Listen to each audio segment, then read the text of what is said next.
शान्तये शान्तपावनमचिन्त्य वैभवं तं नरं वपुषि कुञ्जरं मुखे मन्महे किमपि तुन्दिलं महः शरणं करवाणि शर्मदन्ते चरणं वाणिचराचरोपजीव्यं करुणासृणैः कटाक्षपादैः कुरु मामं भक्तार्थसार्थवाहम् शारदा शारदाम्भोजवदना वदनाम्बुजे सर्वदा सर्वदास्माकं सन्निधिः सन्निधिं क्रियात् विमलपटी कमलपुटी पुस्तकरुद्राक्षशस्तहस्तपुटी कामाक्षि पक्ष्मलाक्षि कलितविपञ्ची विभासि वैरिञ्ची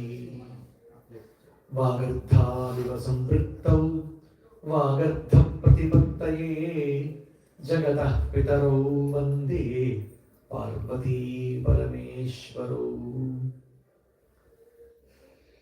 गुरवे सर्वलोकानां भिषजे भवरोगिणां निधये सर्वविद्यानां दक्षिणामूर्तये नमः व्यासाय विष्णुरूपाय व्यासरूपाय विष्णवे नमो वै ब्रह्मनिधये वासिष्ठाय नमो नमः श्रुतिस्मृतिपुराणानाम् आलयं करुणालयं नमामि भगवत्पादशङ्करं लोकशङ्करं गुरुर्ब्रह्मा गुरुर्विष्णुः गुरुर्देवो महेश्वरः गुरुः साक्षात् परब्रह्म तस्मै श्रीगुरवे नमः अज्ञानां जाह्नवीतीर्थं विद्यातीर्थं विवेकिनां सर्वेषां सुखदं तीर्थं भारतीतीर्थमाश्रये विद्याविनयसम्पन्नं वेदरागं विवेकिनं वन्दे वेदान्ततत्त्वज्ञं विधुशेखरभारतीं श्रीविधुशेखरभारतीं शिवाय गुरवे नमः शिवाय गुरवे नमः शिवाय गुरवे नमः शिवाय गुरवे नमः शिवाय गुरवे नमः शिवाय गुरवे नमः श्रीमात्रे नमः श्रीमात्रे नमः श्रीमात्रे नमः श्रीमात्रे नमः श्रीमात्रे नमः श्रीमात्रे नमः श्री विष्णुरूपाय नमः शिवाय श्री विष्णुरूपाय नमः शिवाय श्री विष्णुरूपाय नमः शिवाय श्री विष्णुरूपाय नमः शिवाय श्री विष्णुरूपाय नमः शिवाय श्री विष्णुरूपाय नमः शिवाय श्रीकृष्ण शरणं मम श्रीकृष्ण शरणं मम श्रीकृष्ण शरणं मम श्रीकृष्ण शरणं मम श्रीकृष्ण शरणं मम श्रीकृष्ण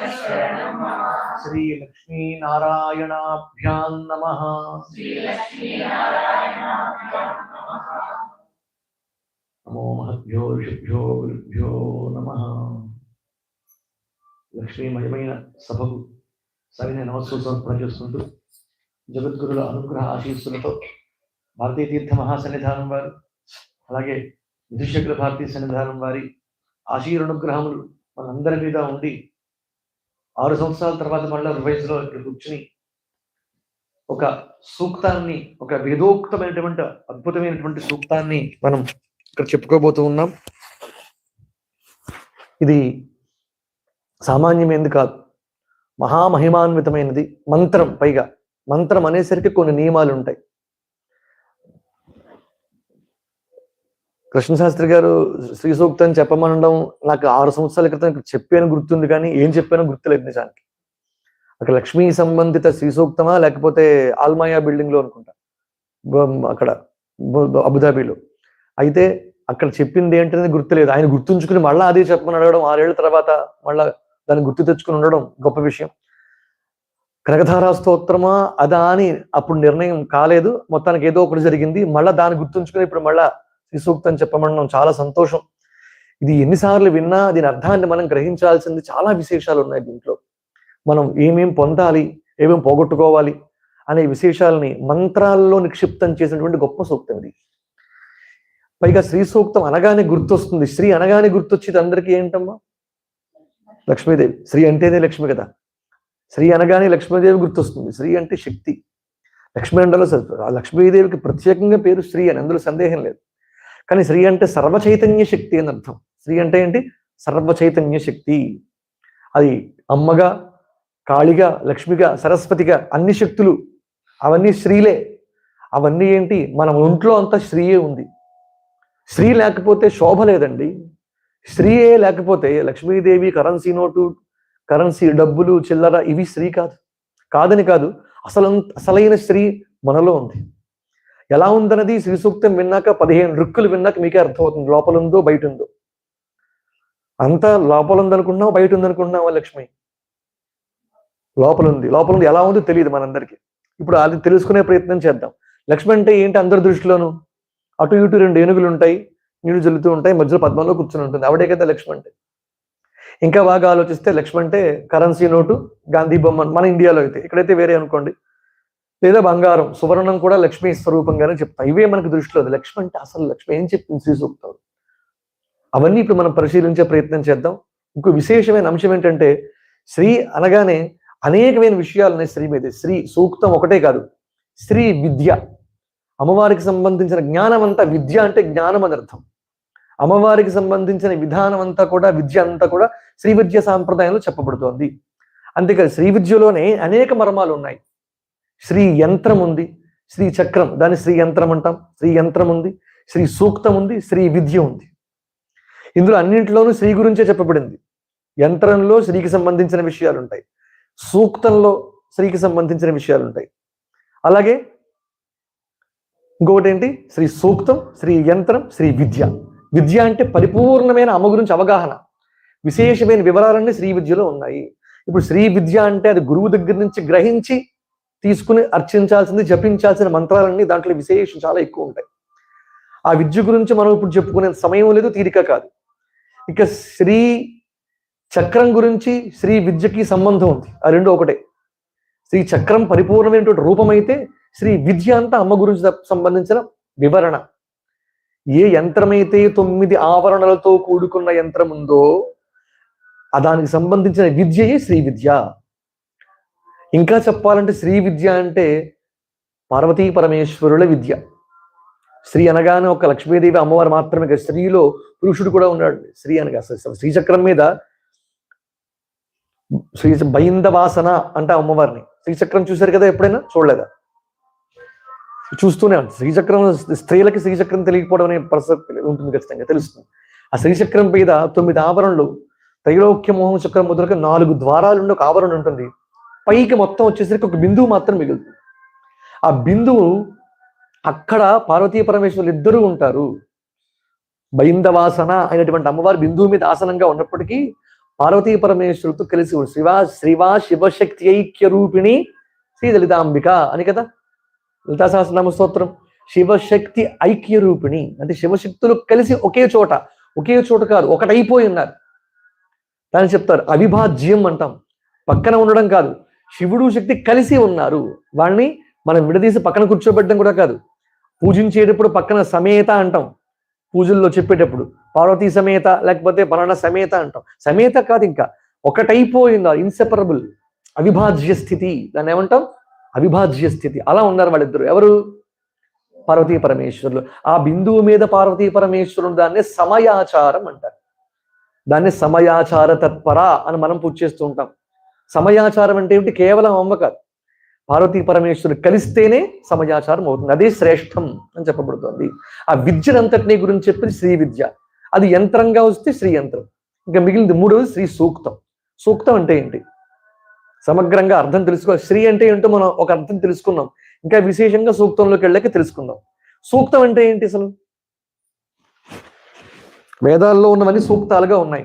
శ్రీ సూక్తం, రుద్ర సూక్తం, మన్యు సూక్తం, పురుష సూక్తం, ఎన్ని సూక్తాలు ఉన్నాయి. సూక్తం అంటే ఏంటి? సూక్తి అంటే ఏంటి? పోనీ అది తెలుసు కదా, మంచి మాట. సూక్తి అంటే మంచి మాట. వేదం అంతా మంచి మాటలే. సూక్తాలన్నీ మంచి మాటలే. ఉక్తి అంటే మంచిది మాట అని అర్థం. అంటే శ్రేష్టత్వం అని అర్థం. గొప్పది, మంచిది అని అర్థం. ఇప్పుడు స్త్రీ గురించి సంబంధించిన గొప్ప మాటలు వాక్కులే శ్రీ సూక్తం.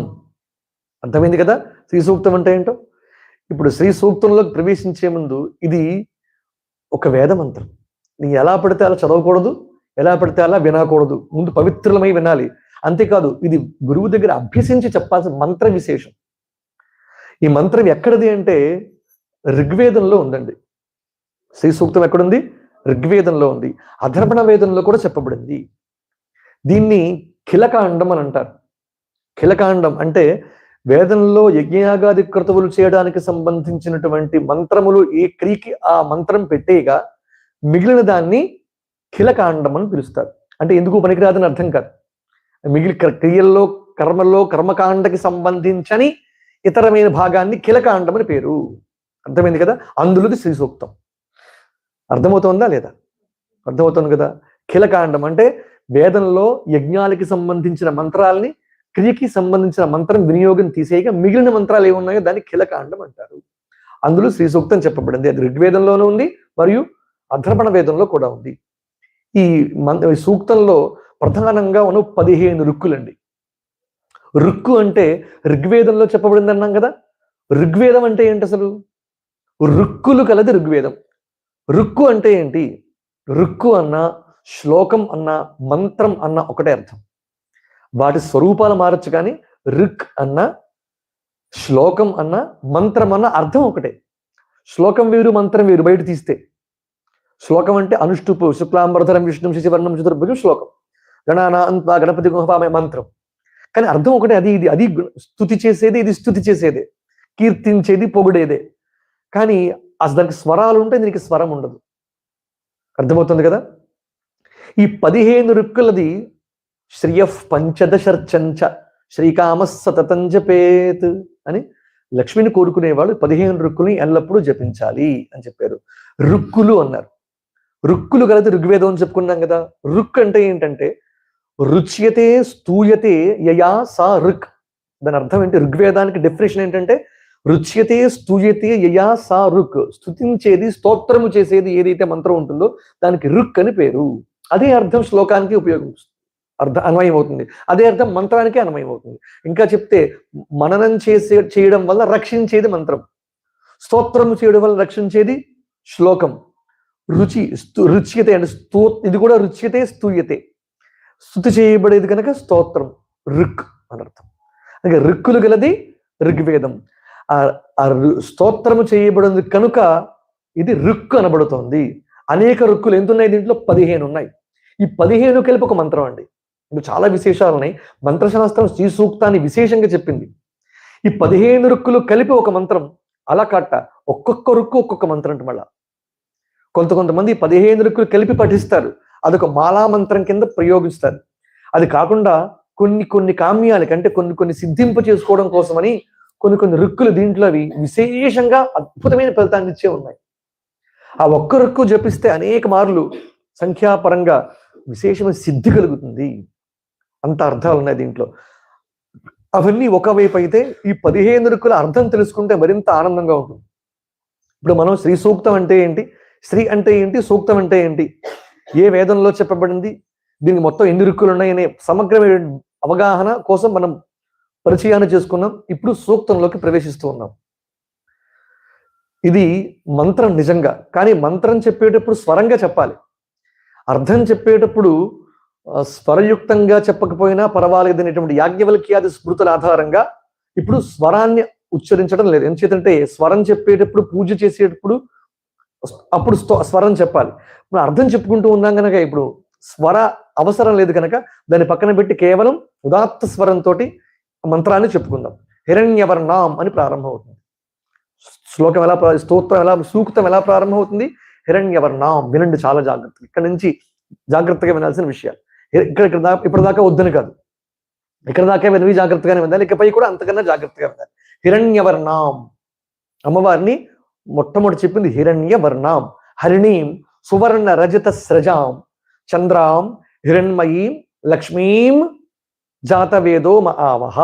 ఓ జాతవేద, ముందు అమ్మవారిని కాదు చెప్పింది, స్తోత్రంలో సూక్తంలో మొట్టమొదటి రిక్కులో ఏ దేవతని పిలిచారంటే జాతవేద అని పిలిచారు, అగ్నిని పిలిచారు ముందు. అగ్ని ముఖంగా దేవతల్ని మాట్లాడుతున్నారు దేవతలతోటి. దేవతల్ని స్తోత్రం చేయాలంటే ముందు అగ్నిని పిలవాలండి. ఎందుకంటే అగ్ని లేకుండా దేవత ప్రసన్నం కాదు. అసలు అగ్ని లేకుండా దేవతలే లేరు ఇంకా చెప్పాలంటే. అందుకని దేవతలందరికీ మూలం అగ్ని. అగ్ని ద్వారానే ఇంకా చెప్పాలంటే మానవులకి దేవతలకి సంబంధం అనుసంధానం చేసేది అగ్నిహోత్రుడే. మన కనెక్షన్ మనకి దేవతలకి ఇచ్చేది ఎవరున్నారు భూలోకంలో? అగ్నిహోత్రుడే. అగ్నిహోత్రుడే సూర్య భగవానుడు. నిజానికి సూర్య భగవానుడిలో వెయ్యాలి అగ్నిహోత్రం అంతా, హవిస్సులన్నీ పట్టుకెళ్ళి హోమాలు చేసి యజ్ఞం చేసే వస్తువులన్నీ సూర్యుడికి ఇవ్వాలి. మనం సూర్యుడి దాకా వెళ్ళగలమా? వెళ్ళలేము. కనుక సూర్య స్వరూపంగానే అగ్ని ఉంది. సూర్యుడు అగ్ని వేరు కాదు. అందుకని అగ్నిలో మనం హోమాలు చేస్తాం. అర్థమైంది? ఇప్పుడు ఎవరికి ఇవ్వాలి హోమాలన్నీ? ఆవిర్భాగాలన్నీ అగ్నిహోత్రుడికి ఇస్తున్నావు. కానీ నిజానికి సూర్యుడిలో వేయాలి ఇవన్నీ. కానీ సూర్య సంబంధితమైన సూర్యుడి దాకా వెళ్ళే శక్తి మనకు లేదు కనుక సూర్య అగ్నులకి భేదం లేదు. అది విచిత్రం. సూర్యుడికి అగ్నికి భేదం లేదు. అందుకని అగ్నిహోత్రంలో యజ్ఞయాగాది క్రతువులన్నీ మనం చేస్తాం. ఇప్పుడు అగ్నిని ప్రార్థన చేస్తూ జాతవేద అని పిలిచారు. జాతవేద హిరణ్యవర్ణాం హరణీం సువర్ణ రజతశ్రయాం చంద్రాం హిరణ్మయీం లక్ష్మీం జాతవేదో మా ఆవహ, నాకు ప్రసన్నమగుగాక. జాతవేద అంటే అగ్నిని పిలిచి వహ్ని పురోగమాస్తాం అంటారు ఒక చోట.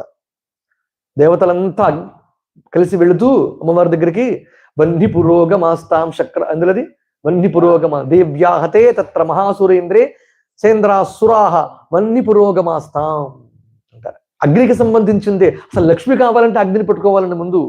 అక్కడ అగ్ని లేకుండా దేవతలే లేరు. అంతేకాదు లక్ష్మికి ప్రత్యేకించి అగ్నిని చెప్పారు. అగ్నినా రయిమష్ణవత్ పోషమేవ దివే దివే, వేదం కూడా చెప్తుంది ఇదే మాట. రయి అంటే సమృద్ధి సంపద. రయిశ్చమే రాయిశ్చమే చెప్తాం కదా చమకంలో. ఆ సంపద, ఆ రయి, ఆ సంపద ఎక్కడి నుంచి వస్తుంది? అగ్నినా రయిమష్ణవత్ చెప్తోంది. అగ్ని ద్వారానే లక్ష్మిని ప్రసన్నం చేసుకోవాలి. ఇక్కడ మనం వేద మంత్రాల్లో ఉన్నటువంటి అర్థాలు కూడా స్వీకరిస్తూ వెళ్తూ ఉన్నాం. అందుకని ప్రధానంగా అగ్ని ఎంత విశేషమో చెప్తూ ఉన్నాం. అందుకే జాతవేద అని పిలిచారు. ఓ జాతవేద మా వహ, నన్ను ఆవహించు అంటే నాలోకి ప్రవేశించు. నాలోకి ప్రవేశించు అంటే అర్థం లోపల అగ్ని ఉందా లేదా? అసలు అగ్ని లేకుండా మనిషి దేవతలు కదా, మనిషే లేడు. శరీరంలో ఎన్ని అగ్నులు ఉన్నాయండి? లోపల ఒక వేడి, ఒక టెంపరేచర్ ఉండబట్టే కదా ఈ శరీరం ఇలా నడుస్తుంది. ఆ వేడి తగ్గినా కష్టమే, పెరిగినా కష్టమే. తగ్గితే మరీ కష్టం, పెరిగితే మాత్రం తగ్గడం మరీ బాగా కష్టతరమైన విషయం. చల్లబడిపోతే కష్టం. కానీ ఈ శరీరంలో ఉండే అగ్ని అన్నిటినీ తప్పింపచేస్తూ, లోపల ఉన్నటువంటి అన్నాన్ని పచనం చేస్తూ, ఇంద్రియాలకి పటుత్వాన్ని ఇస్తూ ఎంత పనిచేస్తుంది లోపల అగ్ని. జఠరాగ్ని అంటాం కదా. మనం తిన్న పదార్థాలనే అందులోనే వేస్తాం. అంటే తినే పదార్థాలు కూడా అగ్నిలో వేయడం అంటే భోజనం చేయడం కూడా ఒక యజ్ఞమే. బ్రహ్మార్పణం బ్రహ్మ హవిహి. హవిస్ అంటే ఏంటి? యజ్ఞంలో చేసేదన్నా కదా హవిస్ అంటాం. మరి శ్లోకం భోజనం చేసేప్పుడు చెప్తామా చెప్పమా? బ్రహ్మార్పణం బ్రహ్మ హవిహి బ్రహ్మాగ్నౌ బ్రహ్మణాహుతం బ్రహ్మైవ తేన గంతవ్యం బ్రహ్మకర్మ సమ అహం వైశ్వానురో భూత్వా ప్రాణినాం దేహమాశ్రిత అని స్పష్టంగా ఆయనే చెప్తున్నాడు. ఇంకెందుకు భయం? సందేహం ఏం లేదు. అహం వైశ్వానురో భూత్వా, వైశ్వానుర రూపంలో అగ్నినై అందరి శరీరాల్లోనూ కడుపులో ఉన్నది నేనే. ప్రాణాపాన సమాయుక్త పచామ్యన్నం చతుర్విధం. ఇంత స్పష్టంగా చెప్తే అగ్ని లోపల ఉన్నాడని విషయం చెప్పాలా? అర్థం ఉన్నాడని విషయం స్పృహ మనకే లేదు. మన అదృష్టం ఏంటంటే అలా ఉన్నాము అనే విషయం ఆయనకి తెలియకపోయినా, మనకి తెలియకపోయినా మనల్ని రక్షిస్తుంటాడు ఆయన. ఆయన ఉన్నాడని ఆయనకి తెలుసు, కానీ ఆయన ఉన్నాడని విషయం మనకి తెలియదు లోపల ఉన్నాడని. మనం ప్రపంచాన్ని చూస్తూ ఉంటాం, లోపలికి చూడడం అలవాటు ఎప్పుడూ పోయింది, జన్మల క్రితమే. అంతర్దృష్టి ఎప్పుడూ పోయింది. అంతర్ముఖ సమారాధ్య బహిర్ముఖ సుదుర్లభ. అంతర్దృష్టి అంటే భగవంతుడు అనుగ్రహం కావాలనుకుంటే, ఆయన పొందాలనుకుంటే ఉండే దృష్టి అంతర్దృష్టి. సరే, బహిర్దృష్టి అలవాటు లోపల ఉన్న వస్తువు ఏం కనపడుతుంది? తలుపు వేసుకుని కూర్చున్నాం, పైగా మన దృష్టి అంతా, కాన్సన్ట్రేషన్ అంతా ప్రపంచం వెంపే. ఇంద్రియాలు బయటికి వెళ్తాయి, లోపలికి వెళ్ళవు. లోపలికి పంపించగలిగితే ఆ దక్షిణామూర్తి, ఆ భగవాన్ రమణులు అర్థమవుతారు. అయితే భగవాన్ రమణులు దక్షిణామూర్తి అర్థమైతే ఇంద్రియాలు లోపలికైనా పంపగలం, అటు నుంచి రావచ్చు. మనం ప్రపంచం వెంపు, బంధాల వెంపు, పరుగుల వెంపు ఉంటూ ఉంటాం కనుక అవి మనకంత రుచించవు. భగవద్ విషయాలు, భగవద్ విభూతులు రుచించవు వాడికి. సరే, మొత్తం మీద లోపల అగ్ని ఉన్నాడు. అటువంటి అగ్నిని స్తోత్రం చేస్తున్నారు. జాతవేద ఉమావహ. అలాంటి అగ్ని ద్వారా అమ్మవారిని ప్రార్థన చేస్తున్నారు. హిరణ్యవర్ణం. ఎలాంటి అమ్మవారు ఆవిడ? హిరణ్యవర్ణం. వర్ణం అంటే రంగు. హిరణ్యం అంటే హిరణ్యవర్ణం అంటే ఏ రంగు? పచ్చటి రంగు, పసుపచ్చటి రంగు హిరణ్యవర్ణం. హరిద్వర్ణం, హరిద్రావా హరిద్వర్ణం వా అంటారు. హరిద్వర్ణం అంటే పచ్చటి వర్ణము. హిరణ్యవర్ణం హరిణీం. హరిణీం అంటే హరిణి అంటే బ్రహ్మాండం, అందరికీ తెలుసున్న అర్థం అది. లేడనేది అంటే వేగ గమనము కలది. హరిణి అంటే ఏంటి? ఇదంతా సూర్య సంబంధిత, అగ్ని సంబంధిత, దేవీ సంబంధిత. జాగ్రత్తగా గుర్తుపెట్టుకోండి. సూర్య సంబంధితతో ప్రారంభమైంది. అగ్ని కన్నా ముందు ఎక్కడ వేయాలనుకున్న ఆహుతులన్నీ సూర్యుడిలో వేయాలి. సూర్య సంబంధిత మంత్రాలన్నీ వస్తాయి. పైగా అగ్నిలో వేస్తే మనకి టచ్లో ఉన్నది అగ్నే, అందుకని అగ్ని. ఇప్పుడు మనం ఎవరిని ఉద్దేశించి మాట్లాడుతున్నాం? ఇవన్నీ శ్రీని ఉద్దేశించి. అందుకని హిరణ్యవర్ణ. ఆవిడ ఎలా ఉంది? హిరణ్యవర్ణం. హరిణీం. హరిణీం అంటే వేగగమనము కలది, పచ్చటి వర్ణము కలది, వేగగమనం. లేడికి హరిణి అనే పేరు ఎందుకు వచ్చిందండి? హరిణి అనేది సూర్యుడి పేరు. ఇంకా చెప్పాలంటే హరిద్వర్ణము, హరిణి అనే పదాలను సూర్య సంబంధిత విషయాలే. ఆ మాటకు వస్తే అశ్వ, అది కూడా సూర్య సంబంధిత నామమే. ఈ సృష్టిలో ఉన్న దేవతాత్మక సూర్య సంబంధిత నామాలన్నీ ఆ వేగం ఉన్నటువంటి జంతువులకి పెట్టబడ్డాయి. అశ్వ అంటే గుర్రం. గుర్రం అన్నా, గుర్రం పేరు గుర్రానికి అశ్వ అని లేదండి. ఈ వేగం వల్ల గుర్రానికి ఆ పేరు పెట్టారు. ఆ మాటకు వస్తే ఇంద్రియాలకి అశ్వ అని పేరుంది. అవి కూడా బయటికి పరిగెడుతూనే ఉంటాయి. ఇంద్రియాని హయాన్యాహు శరీరం రథముచ్యతే కదా. భగవద్గీత పరిచయం ఉందా? లేదన్న విషయం కూడా అర్థమవుతుంది. సంతోషం. హిరణ్య అశ్వ అంటే ఏంటి అర్థం? ఇప్పుడు ఇంద్రియాలు. ఒక్కొక్క పదానికి అనేక అర్థాలు ఉన్నాయి. అందుకని అశ్వ అంటే ఇంద్రుడు, సూర్య శబ్దమే. అది కూడా ఇక్కడ హరిణి అని కూడా సూర్య శబ్దమే. అయినప్పటికీ ఇక్కడ వేగ గమనంగా ఉండడం వల్ల హరిణి లేడికి మనం పెట్టుకున్నాం. అర్థమైందా? జన్మత మనకి ఆ బియ్యంలో పేరు హరిణి అని పేరు రాలేదు లేడికి. హిరణ్యవర్ణాం హరిణీం సువర్ణ రజత స్రజాం. అమ్మవారు ఎలా ఉందిట అంటే హిరణ్యవర్ణం, పచ్చటి పచ్చదనంతో ప్రకాశిస్తూ వేగ గమనము కలదై. హిరణ్యవర్ణాం హరిణీం సువర్ణ రజత స్రజాం. స్రక్, స్రక్ అంటే మాల. హిరణ్య సువర్ణ రజత. సువర్ణం అంటే చెప్పాలా? అందరికీ దాని మీదే కదండి. అందరి దృష్టి ఎక్కడ ఉంటుంది? ముందు వెళ్ళగానే ఆడవాళ్ళందరికీ ప్రత్యేకించి బంగారం మీదే ఎక్కువ దృష్టి మోజు ఉంటుంది. సందేహం లేదు, తప్పు లేదు. హిరణ్యవర్ణాం హరిణీం సువర్ణ రజత. రజత అంటే వెండి. అంటే సువర్ణ రజతముల మాలలతో విరాజిల్లుతున్న అమ్మ. ఇది ఒక అర్థం. అమ్మవారు ఎలా ఉంది ఇప్పుడు? హిరణ్యవర్ణాం. మొత్తం రూపాన్ని చెప్తున్నారు, జాగ్రత్తగా పరిశీలించండి. హిరణ్యవర్ణాం హరిణీం అర్థమే కదా, రెండు అర్థాలను. సువర్ణ రజత స్రజాం. సువర్ణం అంటే బంగారు వెండి వస్తువులను మాలలుగా, స్రక్ అంటే మాల అని చెప్పాను, మాలలు ధరించి ఉంది. ఇది ఒక అర్థం. అమ్మవారు సువర్ణ రజత. సువర్ణ అంటే ఏంటంటే సువర్ణం అంటే ఏంటి అర్థం చెప్పారు ఇందాక మీరు? బంగారం. అందులో సందేహమే లేదు, బంగారాలే మీరు అందరం. బంగారం, సందేహం లేదు. కానీ సువర్ణం అన్నప్పుడు, ఇందాక సూక్తం అన్నప్పుడు ఒక అర్థం చెప్పారు, మంచి మాట అని. మరి సువర్ణం అన్నప్పుడు మంచి వర్ణం అని కూడా వస్తుంది కదా. ఏంటా వర్ణం? వర్ణం అంటే ఏంటి? ముందు వర్ణం అంటే రంగు అని ఒక అర్థం, వర్ణం అంటే అక్షరము అని ఒక అర్థం. వర్ణమాల గుర్తుందా? చిన్నప్పుడు ఎక్కల వస్తుంది, గుర్తొస్తుంది. సువర్ణం. వర్ణములు మంచి వర్ణములు, మంచి అక్షరముల సముదాయము. మంచి అక్షరముల సముదాయం అంటే వేదమే. ఇందాక చెప్పే సూక్తములే. వేదంలో ఉన్నవాటికి ఏమని పేరు? సూక్తములు అని పేరు కదా. వేదమంత్రములే గొప్ప అక్షరములు, గొప్ప జ్ఞానాన్ని ఇచ్చేవి. అందుకని వేదములతో విరాజిల్లు అమ్మ. ఇప్పుడు విరాజిల్లు. రాజతే ఇది రజత. రాజతే సువర్ణ రజత. రజత అంటే ఏంటి? ఇక్కడ విరాజిల్లునది అని అర్థం, అంటే ప్రకాశించున్నది. సువర్ణములతో అంటే వేదమంత్రములతో ప్రకాశించు అమ్మ. ఇప్పుడు ఇందాక అర్థం మారిపోయిందా లేదా? సువర్ణ రజత అంటే బంగారు వస్తువులు, వెండి మాలలు వేసుకున్న అమ్మ. అది బాగుంది, తప్పేం లేదు. సువర్ణ రజత అంటే ఇప్పుడు అమ్మవారిని బంగారం వస్తువులతో పోల్చుకోవట్లేదు. ఇప్పుడు అర్థం మారిపోయాక వేద మంత్రములతో పోల్చుకున్నాం. సువర్ణ రజత స్రజాం. బంగారు మంచి అక్షరముల సముదాయముతోటి విరాజిల్లు అమ్మ. ఇప్పుడు అమ్మవారిని మాట్లాడు గురించి చెప్పుకోవడానికి ఈ అక్షరాలను ఎక్కడ ఉన్నాయి? వేదంలోనే కదా. ఈ అక్షరాల సముదాయమే కదా అమ్మ గురించి తెలియజేస్తోంది. సువర్ణ రజత స్రజాం. చంద్రాం. తర్వాత ఏంటి? చంద్రాం. చంద్రం. హిరణ్మయం తర్వాత కదా, ముందు చంద్రాంగ. చంద్ర. ఎవరావిడ? చంద్రాం. చంద్రాం అంటే చంద్రుడు ఆవిడే, సూర్యుడు ఆవిడే, సువర్ణము ఆవిడే, రజతము ఆవిడే. చంద్రాం అంటే ఆహ్లాదకారిణి, ఆహ్లాదాన్ని ఇచ్చున్నది. చంద్రాం అంటే అసలు సూర్యచంద్రుల్లో ఉన్నటువంటి తేజస్సు అమ్మ. నా తపనోడుపమండల అని చెప్తాం కదా, తపన ఉడుపమండల ఏంటది? సూర్యచంద్రుడు. తపన అంటే సూర్యుడు, ఉడుప ఉడు అంటే నక్షత్రం, ఉడుప అంటే నక్షత్రాధిపమైన చంద్రుడు. చుడుప రెండు నక్షత్ర మండలానికి అధిపతి అయినటువంటి చంద్రుణ్ణి తారంక యుగళీభూత తపనోడుప మండల. సూర్యచంద్రుల్లో ఏ ఇష్టదేవాన్ని ఉపాసించడం గొప్ప ప్రక్రియ అండి. వేరే గొప్ప గొప్ప యజ్ఞాలు, యాగాలు, తంత్రాలు అవసరం లేదు. కనబడుతున్న సూర్యమండలంలో, చంద్రమండలంలో మనకి ఇష్టమైనటువంటి దైవాన్ని భావించడం కాదు, అది అర్థం చేసుకోవడం, అందులో ఉపాసించడం ఇంకా చెప్పాలంటే. అందుకే భానుమండల మధ్యస్థ, చంద్రమండల మధ్యగా ఎందుకు చెప్తారండి ఇవన్నీ? ఆ లక్ష్మీదేవి అమ్మవారి లలితా త్రిపుర సుందరి స్వరూపాన్ని చంద్రమండలంలోను భానుమండలంలోనూ చెప్తున్నారా లేదా? ఓ పక్క అందులో వర్ణిస్తూ ఇక్కడ మళ్ళీ ఏమన్నారు? తపనోడుప మండల పద్మనాగశరాదృశ తపనోడుప మండల అంటే చంద్రాం. ఇప్పుడు చంద్రస్వరూపిణి ఆవిడే. చంద్రాం హిరణ్మయీం, హిరణ్మయీం, హిరణ్మయి. హిరణ్మయి అంటే మళ్ళా బంగారు తల్లనా? హిరణ్మయి అంటే చక్కగా బంగారు తల్లి, అందులో సందేహం లేదు, చక్కగా అనుకోవచ్చు. హిరణ్యం అంటే బంగారం, మయి, మయి అంటే తన్మయం అయిపోయింది. హిరణ్మయం అంటే బంగారం మయం. ఆ బంగారం మా బంగారు తల్లి అందరికీ అక్కడ కూడా బంగారం కావాల్సిందే. పిల్లలు ఇష్టంగా దగ్గర తీసుకుంటే వాళ్ళు ఏమంటామండి? అప్పుడు కూడా బంగారమే మనకి. దేని మీద మోజు అనుకున్నాం? పిల్లల మీద వాత్సల్యం కన్నా కూడా బంగారం మీద మోజు.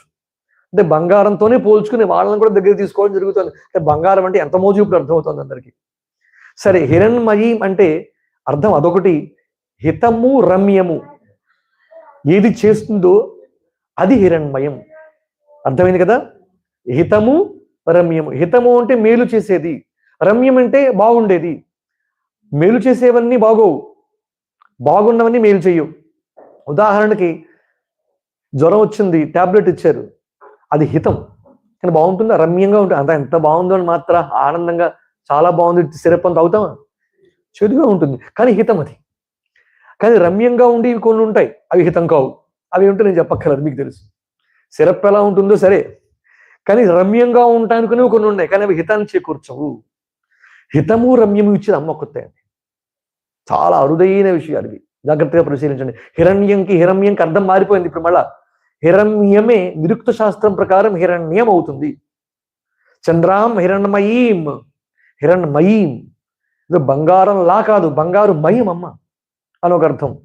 హితాన్ని రమ్యాన్ని కూడా ఇచ్చేటటువంటి తల్లి. చంద్రాం హిరణ్మయీం లక్ష్మి.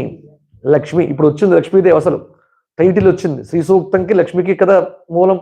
లక్ష్మి, లక్ష్మి అంటే ఎవరు?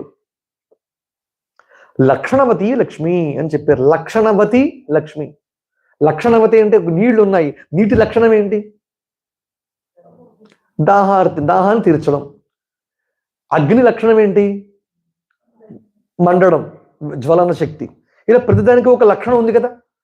ఆ లక్షణ శక్తి అమ్మవారు లోపల. అగ్నికి మండించే శక్తి, వాయువుకి కదిలించే శక్తి, చలన శక్తి. వాయువులో చలన శక్తి, అగ్నిలో ఉష్ణశక్తి, నీటిలో చలన శక్తి, దాహార్తిని తీర్చే శక్తి ఏదైతే ఉందో అది లేకపోతే వీటి వేదికి ఉపయోగం లేదు. అవునా కదా? గాలి ఉందండి కానీ మనకి వేచదండి అంటే ఉపయోగం ఉందండి? వీచేదే గాలి. నిప్పుండి మండకపోతే ఉపయోగం ఉందా? దాహం తీర్చకుండా ఉన్న నీరు ఉపయోగం ఉందా?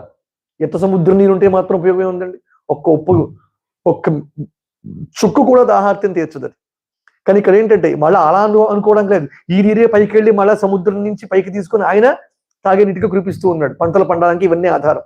సరే, మొత్తం మీద నీటిలో దాహార్తి తీర్చే శక్తి లక్షణం ఏదైతే ఉందో అదే అమ్మవారు. అది ఎవరు? లక్ష్మి అని చెప్పారండి. లక్ష్మి అంటే ఇప్పుడు అసలు అర్థమవుతుందా మీకు? లక్ష్మి అంటే ఎవరు? వస్తువుల్లో ఉండే లక్షణం లక్ష్మి. అది ఒక అర్థం. లక్ష్యతే ఇది లక్ష్మి అన్నారు. చూసి చూపించే అమ్మట. చూసి చూపించే, వినిపించే. ఆవిడ విని వాళ్ళ ఆయనకి వినిపిస్తుంది, ఆవిడ చూసి వాళ్ళ ఆయనకి చూపిస్తుంది. అది లక్ష్మి అంటే. అర్థం కావట్లే కదా? చెప్తాను, అర్థమయ్యేలా చెప్తాం. క్షీరసాగర మథనం జరిగింది. ఇంద్రుడి శక్తి అంతా ఒకప్పుడు తప్పు చేశాడు. ప్రసాదాన్ని, గురువును నిర్లక్ష్యాన్ని చేశాడు. అగస్త్యుడిని అవమానించడం, ఇచ్చిన ప్రసాదాన్ని ఐరావతం మీద పెట్టడం, మొత్తానికి చేసిన తప్పుకి రాజ్యరక్ష మొత్తం పోయింది. ఎవరికి? ఇంద్రుడికి. మళ్ళా దిక్కు లేదు, స్తోత్రం మళ్ళీ దేవతలే. బృహస్పతి దగ్గరికి వెళ్తాడు, బ్రహ్మ దగ్గరికి వెళ్తాడు, మళ్ళా తపస్సు చేస్తాడు, తామరతూళ్ళు దాక్కుంటాడు, అక్కడికి చాలా కష్టాలన్నీ అనుభవిస్తాడు. మొత్తం మీద బృహస్పతి నిర్ణయంతో, దేవతల సహకారంతో క్షీరసాగరాన్ని మథనం చేస్తాడు. లక్ష్మి సముద్రంలోకి వెళ్ళిపోయింది. సముద్రం మథనం చేసి తీయాలి బృహస్పతి ఇచ్చిన ఆజ్ఞ ప్రకారం. మందర పర్వతాన్ని ఆధారం చేసుకుని, కవ్వంగా చేసుకుని, వాసుని తాడుగా చేసి, అటు దేవదానవులు ఇద్దరు కూడా అమృత మథనం కోసం చేస్తారు. ఆ లక్ష్మీదేవి కోసం చేయలేదు, అమృతం కోసం చిలికారు. చూస్తే వచ్చింది ఎవరు? స్వర్గలక్ష్మి కూడా అక్కడే ఉంది. మొత్తానికి చాలా వచ్చాయి. చంద్రుడు వచ్చాడు, ఆ తర్వాత ఐరావతం వచ్చింది, ఉచ్చైశ్వరం వచ్చింది, కల్పవృక్షం వచ్చింది, కామధేను వచ్చింది, రకరకాల వస్తువులన్నీ వచ్చి ఒక్కొక్కరు కూడా పంచుకున్నారు. హాలాహలం వచ్చింది. అది ఆయన పట్టుకెళ్ళి ఇచ్చారు. ఎవరికి? పెద్ద ఆయనకి. పాప ఆయన నీ మీరు తీసుకుని ఇదాక పట్టుకొస్తారా అనలేదు ఆయన. పాపం పిల్లలు పిల్లలు కదా, రక్షించాలే అనుకుని వాళ్ళు ఇచ్చిందని తీసుకున్నాడు. ఎంతలా ఎక్కడ దాకా తీసుకోవాలో మింగేటంటే మళ్ళీ వీడు కాలిపోతారు. లోపలే ఉన్నాయి లోకాలన్నీ. అంతస్థం యస్య విశ్వం సురనర ఖగో భోగి గంధర్వ దైత్యై. మొత్తం 14 భువనాలు కడుపులో పెట్టి పోషిస్తున్న వాడి విష్ణువైన శివుడైన. అయితే లోపలికి తీసుకుంటే దేహ లోపల లోకాలు కాలిపోతాయి, బయటికి వదిలిపెడితే ఇక్కడ దేవతలంతా మసైపోతారు. ఎందుకని కంఠంలో దాచుకుని ఉంచుకున్నాడు. గరళ కంఠుడయ్యాడు, నీలకంఠుడయ్యాడు. ఓ అద్భుతమైన పేరు, అందంగా ఉంది. మచ్చ కూడా అందంగా ఉందండి. భగవంతుడిని ఆశ్రయిస్తే మచ్చ కూడా అందంగా ఉంటుంది. అది గొప్పతనం.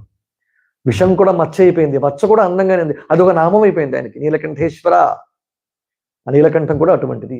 భగవంతుడిని ఆశ్రయిస్తే వికారములు కూడా అందంగా అంతాయి. అది గొప్ప విషయం, సామాన్యమైన విషయం కాదు. ఏమి అక్కడ ఒక లక్ష్మీ కళ ఆ ముఖంలో ప్రజ్వలిల్లుతూ ఉంటుంది. ఒక తేజస్సు వస్తుంది, కాంతి వస్తుంది. భగవంతుని ఆశ్రయించడం వల్ల, మాట్లాడడం వల్ల కాదు, మాటలు వినడం వల్ల కాదు, ఆశ్రయించడం వల్ల. అది చాలా కష్టం. మనందరికీ కూడా ఆశ్రయించడం చిన్న విషయం కాదు. నువ్వు తప్ప నాకు దిక్కు లేదు అండం, పైకి అంటాం. ఆ అండం కాదండి, నిజంగా. మళ్ళా ఏదైనా కష్టం వస్తే పరుగులు పెడతాం మనకి ఆయన మర్చిపోయి. పైగా వేరే వేరే వస్తువులన్నీ గుర్తొస్తాయి. నువ్వే దిక్కుని 100 మంది దగ్గరికి వెళ్తాం. మళ్ళా మనమే ఆ మంత్రి దగ్గరికి, ఈ ఎమ్మెల్యే దగ్గరికి, ఆ తెలిసిన వాడి దగ్గరికి, వీళ్ళందరికీ నువ్వే దిక్కు. నిజంగా ఎంత కష్టంలో ఆయన దగ్గరికి వెళ్తావా? వీళ్ళందరి వల్ల కాకపోతే అప్పుడు చూద్దాంలే ఆయన పక్కన పెడతారు. నిజంగా అంత చనువు భగవంతుడితో పెరిగిపోతే అది అసలైంది. సరే, దేవతలంతా కూడా క్షీరసాగర మథనం చేశారు. లక్ష్మీదేవి వచ్చింది మొత్తానికి. బయటకు వచ్చి ఇప్పుడు ఆమె ఇంద్రుడిని అనుగ్రహించాలి. ఆవిడ చూపు చూస్తే చాలు కదా. అంగం హరే పులక భూషణమాశ్రయంతి భృంగాంగనేవ ముకులాభరణం తమాలం అంగీకృతాఖిల విభూతిరపాంగలీల మాంగళ్యదాస్తు మమ మంగళదేవతాయా. ఆమె చూపులు మాకు మాంగళ్యదాస్తు, మాంగళ్యదాయకం నగుగాక. ఆయన చూపులనే కదా చెప్తాం. మొత్తం కనకధారా స్తోత్రంలో మొదటి శ్లోకాలు 9 ఇంచుమించు చూపులతో సంబంధించినవి ఉన్నాయి. ఆమె కటాక్షం నాకు కురువిగాక. అలాగే శతకం చేస్తూ మూకకవి 500 పద్యాలు చెప్తారు. 500 పద్యాల కటాక్ష శతకం అని అమ్మవారి చూపులు మాట్లాడాడు ఒక 100 శ్లోకాల్లో.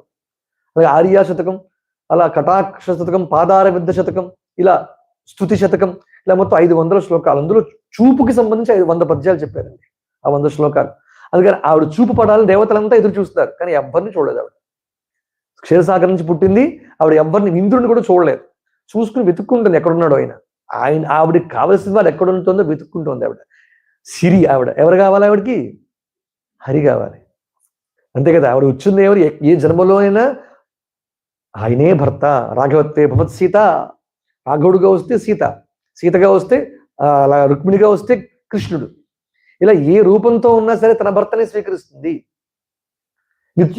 అనపాయిని, అనపగామిని, అనపాయిని అంటారు. అంటే ఆ స్వామిని విడిచి ఉండనిది. ఎప్పుడు ఏ అవతారం దాల్చినా లక్ష్మీదేవి విష్ణువు కూడా ఉంటుంది. దశావతారాల్లోనూ కాదు, ఈ అవతారం, దశావతారాల కాన్సెప్ట్ మనకు తెలుసు. 24 అవతారాలు చెప్పారు భాగవతంలో. ఎప్పుడూ ఆయన వదలలేదు అమ్మ. ఆఖరికి వామనావతారంలో కూడా వచ్చింది. వామనావతారంలో ఎలా వచ్చిందని అంటారు, బ్రహ్మచారి కదా ఆయన. భార్య ఎలా? బ్రహ్మచారికి భార్య ఏంటండి? ఆ బ్రహ్మచారి గారి భార్య అండి అందామా? ఎక్కడ బాగానే లేదు, వినడానికే బాగాలేదు కదా. బ్రహ్మచారికి బ్రహ్మవర్చస్సిగా వచ్చింది ఆవిడ. బ్రహ్మవర్చసి, ఆమె లోపల శక్తిగా వచ్చింది. బ్రహ్మవర్చస్సులో ఆయనే లోపల ఉందా, ఆవిడే లోపల ఉంది ఆయనలో. అలా మొత్తం మీద ఎప్పుడు వదిలిపెట్టనది తన భర్త కోసం వెతుకుతూ వస్తుంది. ఎవరావిడ? లక్ష్మీదేవి ఎవరి కోసం వెతుకుతోంది? వాళ్ళ ఆయన కోసం. వస్తోంది, కనబడ్డాడైనా వెంటనే ఆయన గుండెల్లోకి పోయి కూర్చుంది. ఎక్కడ కూర్చుందండి ఆవిడ? ఆమె కోసం వెతుక్కుని, ఆయన కోసం వెతుక్కునే ఆమెని ఆయన గుండెలో పెట్టుకున్నాడు. ఇది గొప్ప విషయం. అసలు భార్య దాంపత్యానికి మన దేవతాత్మక శక్తులకి అద్భుతమైన విశ్లేషణ ఉందండి. జాగ్రత్తగా పరిశీలిస్తే ప్రతి ఇల్లు ఒక వైకుంఠమే, ప్రతి ఇల్లు ఒక కైలాసమే, ప్రతి ఇల్లు ఒక ఆనందధామమే. మనకి అపోహలు లేకపోతే ఆశలు, ఆశపోతనం ఎక్కువైపోయి మన జీవితాలు మనమే మార్చుకుంటాం తప్ప ప్రతి ఇల్లు వైకుంఠమే. ఎక్కడ తక్కువ ఉంది? పైగా ఆది కుటుంబం దగ్గర నుంచి ఇప్పటిదాకా అదే సంప్రదాయం కొనసాగుతూ వస్తుంది. లేకపోతే వ్రతం, లేకపోతే పాతివ్రత్యం, ఇవన్నీ పిల్లలు, బంధుత్వం ఎలా కాపాడుకోవడం, కుటుంబాన్ని పోషించడం, ఇవన్నీ ఏం మార్పు ఉందండి? అక్కడ కూడా మనం భగవంతుడి యొక్క లీలని గుర్తు తెచ్చుకుని కుటుంబాన్ని పోషించి నడిపగలిగేటటువంటి యజమాని ఉంటే ఆ ఇల్లు మరింత బాగుంటుంది. ఎప్పుడు లేని కష్టాలని, లేని వస్తువుల్ని ఊహించుకుంటూ బాధపడడం కన్నా ఉన్న వాటితో తృప్తిగా ప్రసాదంగా భగవత్ ప్రసాదంగా ఉన్నదాన్ని తీసుకుని ఆనందంతో తృప్తిగా ఉండడమే అసలు లక్ష్మి. తృప్తికి లక్ష్మి అనే పేరు గుర్తుపెట్టుకో. తృప్తికి లక్ష్మి అని. అది లేకుండా ఏ లంట లక్ష్మి ఉన్నా తృప్తి లేకుండా ఉందా అండి? భూమండలం అంతా దానం చేసేసినా ఇంకా ఏదో కావాలి. పాతాళ లోకం ఉంది, ఇంకా లోకాలు ఏవో ఊర్ధ్వలోకాల్లోకనే కావాలని అనిపిస్తుంది. అలాంటిది. అందుకని ఇక్కడ లక్ష్మీనారాయణులు ఏం చేసింది? లక్ష్మీదేవి వెళ్ళి విష్ణుమూర్తి హృదయంలో కూర్చుంది. ఆయన పెట్టుకున్నాడు అక్కడ. ఆయన ఆ స్థానం ఇచ్చేటంటే అలాంటి పాతివ్రత్యం కలిగిన అమ్మ కనుక తీసుకొచ్చి గుండెలో పెట్టుకున్నాడు. అక్కడ కూర్చుని చూసింది అప్పుడు అందరినీ. ఎక్కడికి వెళ్ళి చూడాలో అక్కడికి వెళ్ళి చూసింది. ఎవరిని? దేవతలందరినీ చూసి ఆయనకు చూపించింది. ఇంకో వీళ్ళంతా నా కోసం ఎదురు చూస్తున్నారు, పుట్టడం నా ఆవిర్భావం కోసం చూస్తున్నారు. ఇప్పుడు నేను అనుగ్రహించాలని చూస్తున్నారు వీళ్ళంతా. కానీ నేను చూశాను, వీళ్ళందరినీ నీకు చూపిస్తాను, నువ్వు చూడు అని చెప్పి. ఎంత ఇవ్వాల్సి వచ్చిన అమ్మ ఆయన అనుగ్రహాన్ని తెచ్చిపెడితేనే. ఎవరు తెచ్చిపెట్టేది?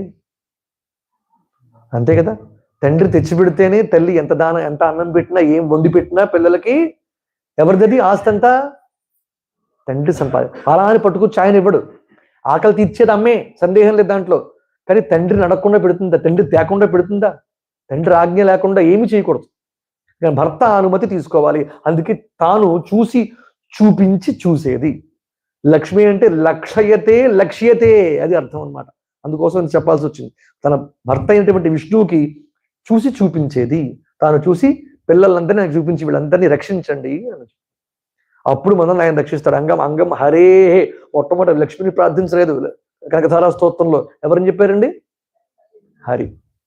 హరిని పిలిస్తే లక్ష్మీదేవి ముందు మా ఆయన ఎవరో పిలుస్తుందని ఆవిడ ముందు వచ్చి కూర్చుంటాను. మనకు ఆయన అక్కర్లేదండి, ఈవిడ ఒక్కడిది చాలన్నావా? అసలు రానే రాదు. మహాపతివ్రత, మనలా కాదు ఆవిడ. అర్థమవుతుంది కదా. అందుకని ఓహో నన్ను పిలిచేశారు కదా అని చోర దోపుకుని వచ్చి కూర్చోదు మన దగ్గర. ఆవిడ ఏం చేస్తుంది? తండ్రి వాళ్ళ ఆయన పేరు చెప్తేనే ఇష్టం ఆవిడకి. అది శంకర భగవత్ బాగా తెలుసు. అందుకే హరే పులక భూషణమాశ్రయంతి. నిన్ను చూసి హరికి పులకలు వచ్చాయమ్మా, నీ చూపు పడితే హరికి పులకరించిపోయాడు అని చెప్పారు. హరి పులకరించిపోయాడంటే ముందు ఈవిడ పులకరించిపోతుంది. ఏం చేద్దామంటే వాళ్ళ భర్త కనుక. తన భర్త ఆనందంగా ఉంటేనే ఈవిడికి ఆనందం. రాముడిని వదిలిపెట్టిన సీత ఎంత ఏడుస్తున్నప్పుడు ఇప్పుడు ఆనందపడలేదు ఆవిడ. వాళ్ళ ఆంజనేయ స్వామి రాముడి మాటలు చెప్పేదాకా బాధలు పడుతూనే ఉంది, ఏడుస్తూనే కూర్చుంది, అలంకరించుకోలేదు. ఆయన చేయాల్సిన పనులు ఎక్కడ ఆపలేదు. జడ వేసుకోవడం లాంటివి, సౌభాగ్య ద్రవ్యాలు పెట్టుకోవడం, ఇటువంటి సూర్య నమస్కారం, ప్రతిరోజు సూర్య నమస్కారం చేసేట లంకలో కూడా 10 నెలలు అక్కడ ఉన్నా సరే ఇలాంటివన్నీ చెప్పారు సుందరకాండలో. అలా పాతివ్రత్య ధర్మాన్ని ఎప్పుడూ పోగొట్టుకోలేదు వాళ్ళు. అందుకని లక్ష్మీదేవి అనుగ్రహం కావాలంటే ముందు ఎవరిని పెట్టుకోవాలి? విష్ణువుని పెట్టుకోవాలి. అందుకే విష్ణు విష్ణు విష్ణు హరి హరే పులక భూషణమాశ్రయంతి. ప్రతి శ్లోకంలో విష్ణువుని స్మరిస్తారు. కనకధార స్తోత్రం చూసుకొని కావాలండి. ముగ్ధా ముహుర్విదధతి వదనే మురారే. ఏ శ్లోకంలో లేదు చెప్పండి అసలు నాకు విష్ణువు పేరు. విశ్వామరేంద్ర పద విభ్రమదాన దక్షం ఆనందహేతురధికం మురవిద్విషోపి. ప్రతి శ్లోకంలో విష్ణువుని స్మరించకుండా శ్లోకం ఉండదు. అది శంకర్ల ప్రతిభ అంటే. అందుకని ఆ విష్ణు అంటేనే లక్ష్మి సంతోషిస్తుంది. నిత్యోరేష అనపాయిని ఆవిడ. లక్ష్మీం చంద్రాం హిరణ్మయీం లక్ష్మీం జాతవేదో మహావహకు ముందే అర్థం చెప్పున్నాను అప్పటికే. అంచేత అటువంటి స్తోత్రంతో మొట్టమొదటి రుక్కుతో ప్రారంభమైంది. తాం మహావహ రెండవ రుక్కు ఏంటి? ఇలా చెప్తే 15 రుక్కులు అంటే సాయంత్రం రేపు తెల్లారిపోతుందేమో కదండి అనుకోవద్దు. అంత అవద్దు. మొదటి 2-3 రుక్కుల్లోనూ బలంగా అర్థం తెలుసుకుంటే అటుపైన 10 సులభంగా అర్థమైపోతాయి. మొదటి 4-5 రుక్కుల దాకానే ఈ కష్టం నాకు మీకు కూడా. అర్థం చేసుకోవడం మీకు, అర్థమయ్యేలా చెప్పడం నాకు. ఆ తర్వాత ఇద్దరు పని సులభమైపోతుంది. రెండో రుక్కు ఏంటి? హిరణ్యవర్ణాం మరణీం సువర్ణ రజస్రజాం చంద్రాం హిరణ్మయీం లక్ష్మీం జాతవేదో మఆవహ తాం తాం మఆవహ. తాం అంటే ఆమెను, తాం అంటే రామ్, మఆవహ మళ్ళీ అదే నా యందు ఆవహింపచేయు. తాం మఆవహ జాతవేదో అర్థం చెప్పక్కర్లేదు. జాతవేద అంటే జాతవేదకు ఇంకో అర్థం చెప్పనా జాగ్రత్తగా. అసలు ఇదంతా లక్ష్మీదేవి బంగారమో నోట్లో కాదండి, జ్ఞానం. శ్రీ సూక్తం అంతా జ్ఞానం. ఒక్క ముక్కలు చెప్పాలంటే జాతవేద అర్థం ఏంటి? అగ్నిహోత్రంకు ఉన్న పేరు, అగ్నికి ఉన్న పేరు జాతవేద. వేద అంటే జ్ఞానం అని అర్థం. వేదం అంటే ఏంటి? జ్ఞానం. జాత అంటే మీకు తెలుసు కనుక మీకు ఇచ్చిన చాయిస్. జాతం అంటే అంతే, చెప్పండి. పుట్టుట. జాతం అంటే పుట్టుట. జ్ఞానము వలన పుట్టిన, అంటే జ్ఞానముతో పుట్టిన. ఏమొస్తోంది? జ్ఞానంతో పుట్టడం అంటే ఏంటి?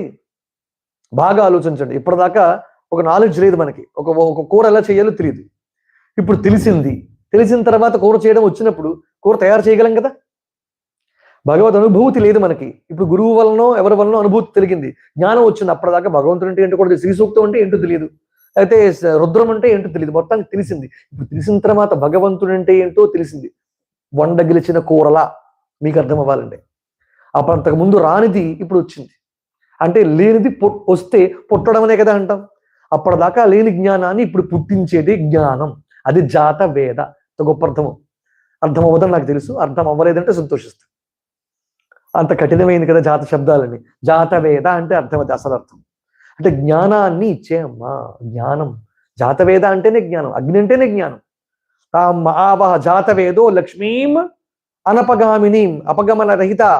అపగామినీం అంటే వదిలిపెట్టనమ్మ. ఎలాంటి వదిలిపెట్టకమ్మా? లక్ష్మీదేవి విష్ణువుని వదిలిపెట్టదు, ఎప్పుడు ఆయన అంటిపెట్టుకునే ఉంటుంది. అనపగామినీం లక్ష్మీం అనపగామినీం. తాం ఆవహ జాతవేదో లక్ష్మీం అనపగామినీం యస్యాం హిరణ్యం విందేయం. విందేయం అంటే పొందుట అని అర్థం అండి. విందేయం అంటే ఏంటి? పొందుట. హిరణ్యం అంటే ఏంటో చెప్పక్కర్ది. హితం రమ్యం హిరణ్యం. విరుక్త భాషను అనుసరించి హిరణ్యం అయింది, హిరణ్యం అని చెప్పుకున్నాం. హిరణ్యం అంటే హితమైన రమ్యమైనటువంటి జ్ఞానాన్ని పొందుగాక, నా యందు అనుగ్రహించుగాక. తాం ఆవహ జాతవేదో లక్ష్మీం అనపగామిని యస్యాం హిరణ్యం విందేయం. విందేయం అంటే పొందుగాక, నేను పొందుగాక. గాం అశ్వం పురుషాన్. అహం నేను, గాం అశ్వం పురుషాన్, ఈ మూడింటిని పొందుగాక. గాం అంటే సైలెన్స్ అనా? కొంత సైలెన్స్ గా ఉన్నారే. గాం అంటే గావు. గా అంటే గౌ అంటే ఆవు కదా, అంటే ఆవు, ఆ పశు సమృద్ధి. గాం తర్వాత అశ్వం. అశ్వం అంటే గుర్రాలు, ఆవులు, గుర్రాలు. పురుషానహం. పురుషులంటే మగరాయుళ్ళనా? అయ్యో బాబు, శ్రీ సూక్తం చెబుతూ ఆవులు, గుర్రాలు, పురుషులు వచ్చి కూర్చుంటారేమో అయితే అనుకోవద్దు. ఈ మూడింటిని అనుగ్రహించు అని చెప్తాను. శ్రీ సూక్తం చెప్తున్నమాట ఇది. గాం అశ్వం పురుషానహం. ఇది అర్థం అంటే లౌకికంగా గాం అంటే గో సమృద్ధి కలిగి ఉండేలాగా అనుగ్రహించు. అశ్వం, అశ్వ సంపద, వాహనములు. అశ్వం అంటే లక్ష్మి అండి. అశ్వం గుర్రం లక్ష్మి, మహాలక్ష్మి ఆవిడ. అంటే అశ్వముతో లక్ష్మినే పోల్చుతారు. కాం అశ్వం పురుషానహం. గోలక్ష్మి, గోధనం, అశ్వధనం, ఒకప్పుడు ఇవే ధనాలు. గాం అశ్వం పురుషానహం. పురుషానంటే దాసీధన జనయుక్తముగా ఉండేలాగా చేయు. పురుష సంపత్తి, సమర్థత, అంగబలం అంటాం కదా, ఆ అంగబలం అంతా ఉండేలాగా అనుగ్రహించు అని ఒక అర్థం. అసలు అర్థం ఏంటంటే గాం. గా అనే గో శబ్దానికి అర్థం అనేక విశేషాలు ఉన్నాయి. అందులో మొట్టమొదట వాక్కు, మంచి వాక్కునివ్వు. గో శబ్దానికి అర్థం సూర్యకిరణాలనే అర్థం ఉన్నాయి, వాక్కులనే అర్థం ఉన్నాయి, ఇలా చాలా అర్థాలు ఉన్నాయి. మంత్రములనే అర్థములు ఉన్నాయి గో శబ్దానికి అర్థం. సూర్యకిరణాలకి గోవులని పేరు, గోవులని పేరు.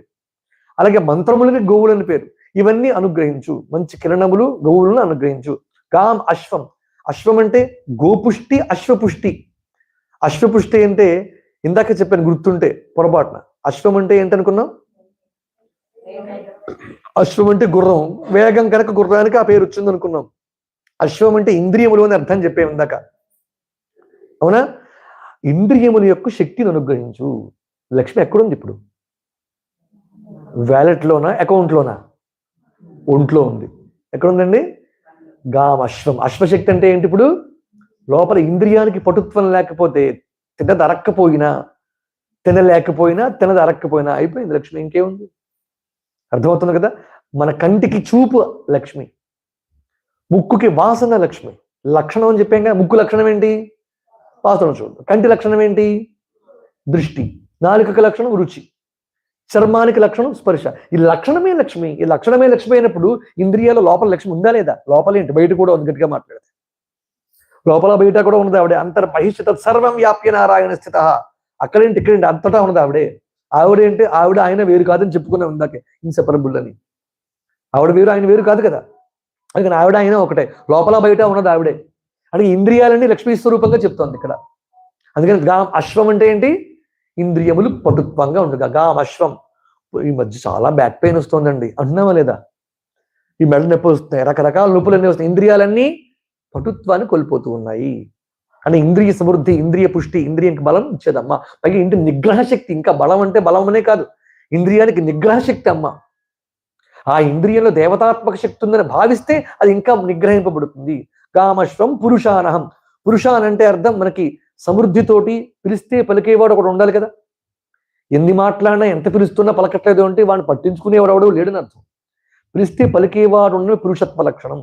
అదే అంగబలం అంటాం మనం. మొత్తం మీద గామశ్వం ఇవన్నీ కావాలక్కర్లేద్దా మనకి. గామశ్వం పురుషానహం అశ్వపూర్వాం రథమధ్యాం హస్తినాద ప్రబోధిని. దీనికి అసలు శ్రీ సూక్తం ఒక పూటలో ఒక రోజులో అయ్యేది కాదండి. కనీసం ఒక 5 రోజులు ఉండాలి.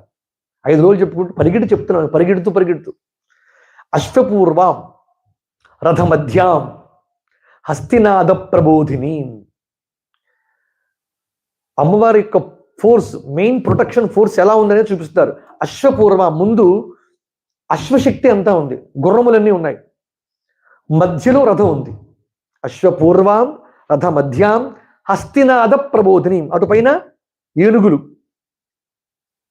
గజబలం అంతా వెనకాల ఉంది. రథం మీద అమ్మవారు ఉంది మధ్యలో. ముందుగా అశ్వ ఫోర్స్ ఉంది, అశ్వములన్నీ ఉన్నాయి, అశ్వ సంపద అంతా ఉంది. అశ్వపూర్వాం రథ మధ్యాం హస్తినాద ప్రబోధిని. శ్రియం దేవీం ఉపహ్వయే సంపత్కరీ సమారూఢ సింధుర వ్రజసేవిత. ఎక్కడదండి? లలితాశాస్త్రం ఉంది కదా, వచ్చు కదా. సంపత్కరి అనేటువంటి గజశక్తిని అధిరోహించి సంపత్కరి అనే దేవత ఉంటుంట. ఎక్కడ? ఈ గజ ఫోర్స్ కి బలానికి సంబంధించినటువంటి మూలం సంపత్కరి అయినటువంటి ఏనుగు మీద ఆవిడ కూర్చుని ఉంటుంది. సంపత్కరి సమారూఢ సింధుర వ్రజసేవిత. సింధురం అంటే ఏనుగు, సింధుర వ్రజసేవిత. తర్వాత అశ్వారూఢాధిష్ఠిత అశ్వకోటిభిరావృత. అశ్వారూఢాధిష్ఠిత, అశ్వారూఢాన్ని అధిరోహించిన అమ్మ. ఇది లలితా త్రిపుర సుందరి ప్రధానంగా కిరిచక్ర రథారూఢ దండనాథ పురస్కృత. గేయచక్ర కిరిచక్ర 2 చక్రములు ఉన్నాయి. రథానికి 2 చక్రాలు ఉన్నాయి. ముందు అశ్వశక్తి, అశ్వపూర్వం రథ మధ్యలో ఆవిడుంది. వెనకాల సంపత్కరీ శక్తి ఏనుగుల మీద ఉంది. చూడండి సరిగ్గా ఈ ఫోర్స్ అంటే స్పష్టంగా చూపిస్తుంది. అటు లలితా శాస్త్రంతో సమన్వయం చేసుకుంటే శ్రీ సూక్తాన్ని, అది స్త్రీయే, ఇది స్త్రీయే. ఒక అద్భుతమైనటువంటి రక్షణాత్మక శక్తి మనకి గోచరం అవుతోంది. అశ్వపూర్వాం రథ మధ్యాం హస్తినాద ప్రబోధిని. ఇది ఒక అర్థమైతే చెప్పుకోవడానికి అంత సులభంగా చెప్పడానికి కష్టమే, అర్థం అర్థం చేసుకోవడం కష్టమే. అశ్వపూర్వం అంటే బయటికి వచ్చేవి ముందేంటి? ఇంద్రియాలు. మన నుంచి బయటకు ఒక మనిషి బయటికి వెంటనే ఆలోచించేవేంటి? బయటకు వచ్చి ఆలోచించేవని నేను ఏదైనా ఆలోచన రాగానే వెంటనే బయటకు వెళ్ళి వెంటనే కళ్ళు, వాసన, ముక్కు, ప్రతి దాన్ని బయటతో అటాచ్మెంట్. వీటికి అశ్వపూర్వం అంటే ముందు ఉన్నటువంటి అన్నిటినీ ఆకర్షించేవి ఇంద్రియాలే, అవే అసలైనవి. ఈ ఫోర్స్ అంతా శరీరమే అనుకోండి. ఇప్పుడు చెప్తుంది ఇంద్రియాలన్నీ బయట వస్తువులు స్వీకరిస్తాయి. అశ్వపూర్వ రథ మధ్యలో ఉందండి ఆవిడ. ఆ మధ్యలో ఉన్న ఆవిడ రథ మధ్యం హస్తినాద ప్రబోధిని. హస్తినాదంతో మేలుకుంటుంది ఆవిడ. హస్తినాద ప్రబోధిని. హస్తినాదమే అంటే అది అనాహత నాదం. ఆహతం అంటే వినపడేది, అనాహతం అంటే వినపడనిది. అది ఒక ఇన్నర్ వాయిస్, లోపల ఒక శక్తి అన్నమాట. అది నాదం కింద యోగికి తపస్సు సాధన దశలో అయి సిద్ధి పొందుతాడు అనగా ఒక జ్యోతి కనపడుతుందిట. ఒక తపస్వికి, ఒక సాధకుడికి తపస్సు పండితే ఇంకా మోక్షం చేరుకుంటాడు అన్న సమయంలో ఒక జ్యోతి కనపడుతుంది. ఆ జ్యోతి క్రమంగా ఒక రూపాన్ని దాల్చుకుని ఒక నాదం కింద పరిణమిస్తుంది. ఆ నాదమే అనాహతం, ఆ నాదమే హస్తినాద ప్రబోధిని. దీనికి కథలు చాలా ఉన్నాయి, అనేక కథలు ఉన్నాయనుకోండి. మొత్తం హస్తినాద ప్రబోధిని, ఆ నాదమే నాదశక్తి. నాదం అనే దాని మీద అసలు సంగీతంతో ఎంత సంబంధం ఉందో శంకరస్వామి వారు చెప్పిన నాద తనుమనిషం శంకరం అనే కీర్తన కూడా చేస్తారు. నమామి అని శివుడి కీర్తన. సద్యో జాతాది పంచవక్త్రజ అని చెప్తారు. మోదకర నిగమోత్తమ సామవేద సారం వారం వారం నాద తనుమనిషం అంటే నాదం, నాదానుసంధానం అనేటువంటి పుస్తకం కూడా రచించారు ఆయన. ఆ నాదమే హస్తినాద ప్రబోధిని. ఇది వేదాంతపరమైన అర్థం. ఫోర్స్ అమ్మవారి రూపవర్ణంతో పాటుగా లోపల ఉండే ఆత్మ ప్రబోధాన్ని చేసే నాదమే హస్తినాదం. హస్తినాద ప్రబోధిని. అశ్వపూర్వామృత మధ్యాం హస్తినాద ప్రబోధిని. శ్రియం అటువంటి లక్ష్మిని. శ్రియం, స్త్రీ అంటే లక్ష్మి, స్త్రీ అంటే వేదం, స్త్రీ అంటే జ్ఞానం, స్త్రీ అంటే ఇవన్నీ ఎప్పుడు అన్వయం అవుతాయి, గుర్తుంచుకోండి. స్త్రీ అంటే వేదం అండి ప్రధానంగా. రుచస్సామా నియజోగుంషి సాహి శ్రీ రమృతా సతాం అని చెప్పారు. శ్రీ, స్త్రీ అంటే వేదం, ఇంకేం కాదు. చంద్రాం ఏంటి ఏరుకులో ఉన్నాం మనం. అశ్వపూర్వాం మృతమధ్యాం హస్తినాద ప్రబోధనీం శ్రియం దేవీం. దేవీం, అసలు దేవి అనే పదం చాలా గొప్పది. దేవి వేదం అన్ని చోట్ల ఎక్కడ చెప్పినా దేవీం. జాతవేద సేసునవామ సోమరాతి యతోనద దివేద సనఃపరుషతు దుర్గాణ విశ్వానావే సింధుంధృతాగ్ని దేవీం దుర్గాన్ దేవీం శరణమహం ప్రపద్యే అంట. యా దేవీ సర్వభూతేషు దేవీం వాచమజనయంత. ప్రతి చోట అమ్మవారికి ఉన్న పేరు, వేదంలో ఉన్న పేరు ఏంటండి? దేవి. దేవి చాలా గొప్ప పేరు. దేవి అంటే ఏంటంటే ప్రకాశమయమైంది, స్వయం ప్రకాశ శక్తి. అంతేకా జీవులన్నింటిలో ప్రకాశించే శక్తి దేవి. శ్రీయం దేవీం ఉపహ్వయే శ్రీర్మా దేవీర్జుషతాం. ఇప్పుడు మనం అమ్మవారిని స్వీకరించాలి, అమ్మవారిని మనకేసి చూడాలనుకుంటున్నాం. అమ్మవారిని మనల్ని వరించాలి.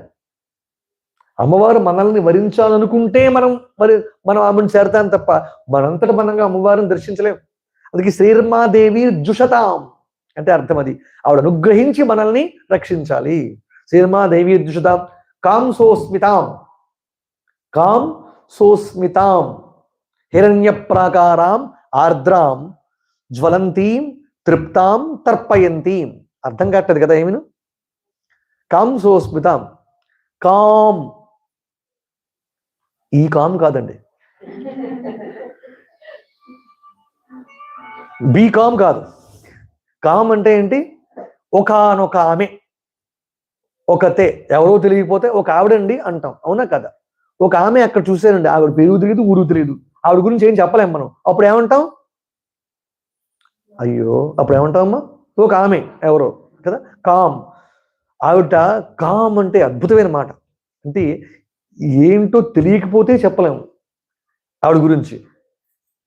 ఆవిడ గురించి చెప్పడానికి మనకి ఏం తెలియకపోతే చెప్పలేము, వర్ణించలేకపోయినా మనం చెప్పలేం, అవునా కదా? ఆవిడ గురించి వర్ణించడానికి, తెలియడానికి మనకి అవకాశం లేదు.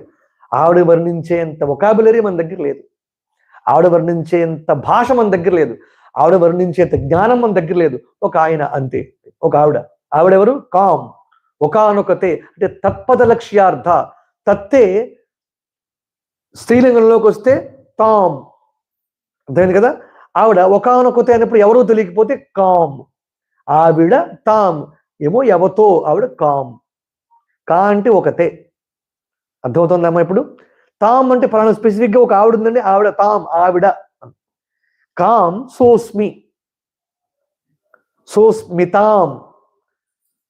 కామ్ సోస్మి తాం హిరణ్య ప్రాకారం. ఆవిడ చిరునవ్వుతూ ఉంది. ఎలా ఉందండి అమ్మ?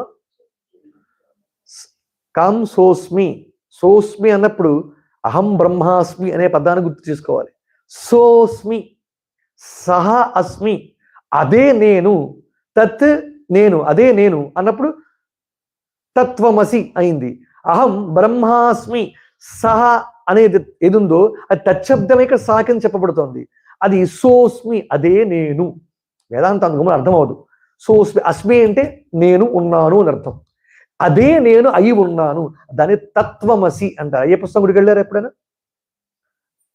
అక్కడ శబరిమలలో తత్వమసి అని రాసి ఉంటుంది పైన. తత్ ఏదైతే ఉందో అదే నేను అయి ఉన్నాను. తత్ త్వమసి అని గురువు చెప్తాడు. అదే నీవు అని చెప్తాడు గురువు.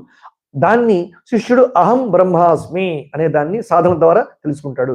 కాంసోస్మి, ఆ ఒకానొక అద్వితీయ అనిర్వచనీయ అని ఎవరైతే ఉందో ఆమెయే నేను అని చెప్తాను ఇక్కడ. సోస్మి అంత లోతర్థం ఉంది దీంట్లో. తాం, అటువంటి అమ్మను కాంసోస్మి తాం, స్మితాం అని కూడా అర్థం చేసుకుని తప్పేం లేదు. నవ్వుతున్న అమ్మ, చిరునవ్వుకల అమ్మ.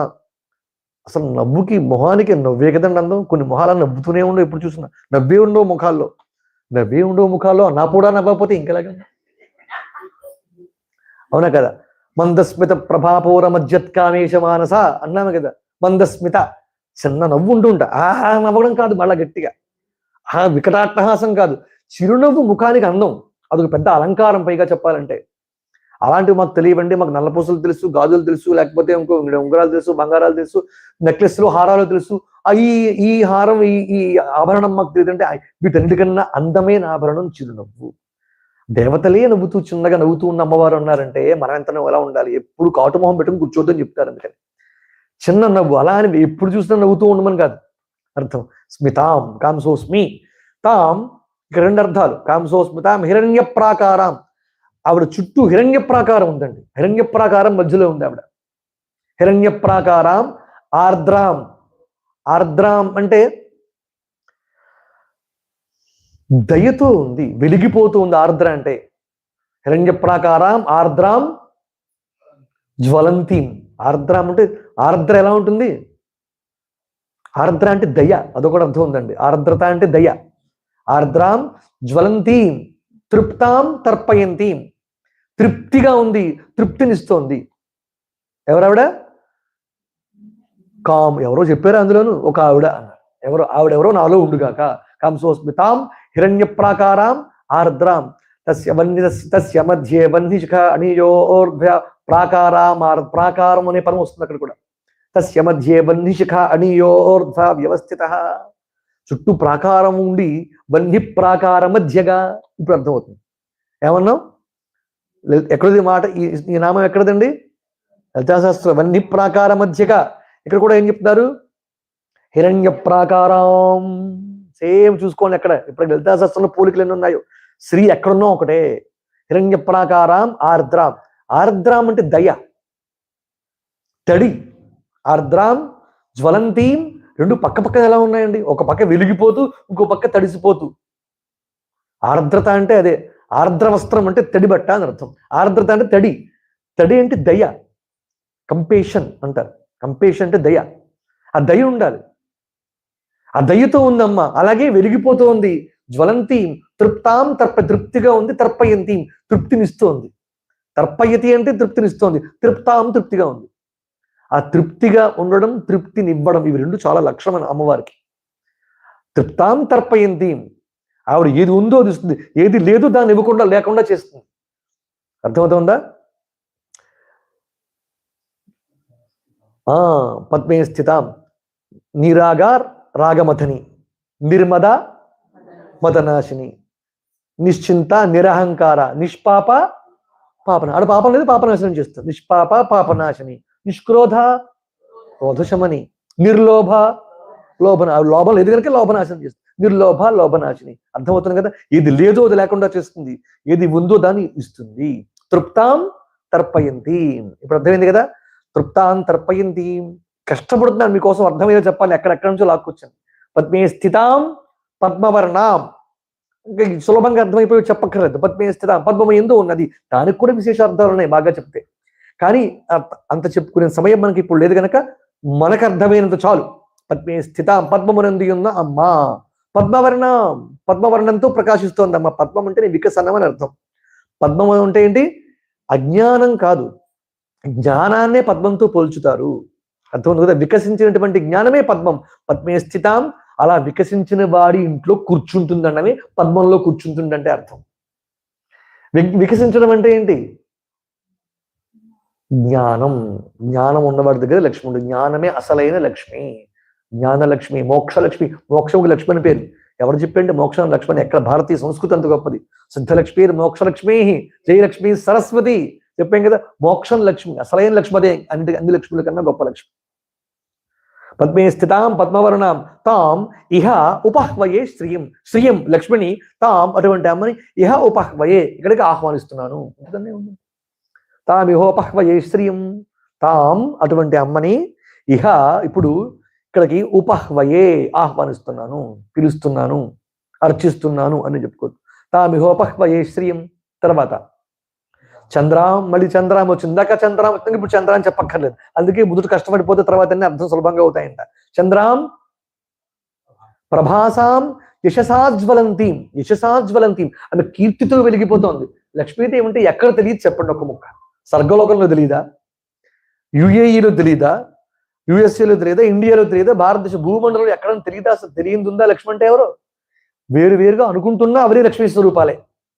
అంటే ఒకదానికొకటి అనుకుంటున్నారు తప్ప లక్ష్మి అందరికీ సమానమే. అవునా కాదా? కరెన్సీ నోటు మారితే మారి ఉండొచ్చు కదా, ఫలితం మాత్రం మారదు కదా. ఎక్కువ తక్కువలు ఉన్నాయండి, ఎక్కువ తక్కువలు ఉన్నాయి అంతే. దాని యొక్క ఫలితం అదే కదా.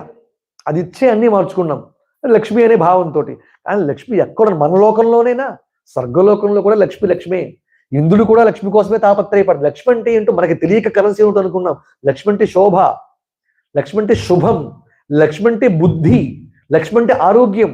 ఆరోగ్యమే మహాభాగ్యం. భాగ్యం అంటే లక్ష్మి కదా. మహాభాగ్యం అంటే ఇప్పుడు కోవిడ్ వచ్చినప్పుడు తప్ప అంతకు ముందు ఎవరికి తెలియదు ఆరోగ్యమే మహాభాగ్యం అంటే ఏంటో.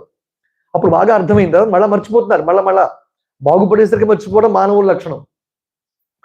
అందుకని మళ్ళీ నెగ్లెజెన్సీ. వాళ్ళకి మనుషులందరికీ బాగా ఈ నెగ్లెక్ట్ చేయడం ఎక్కువ.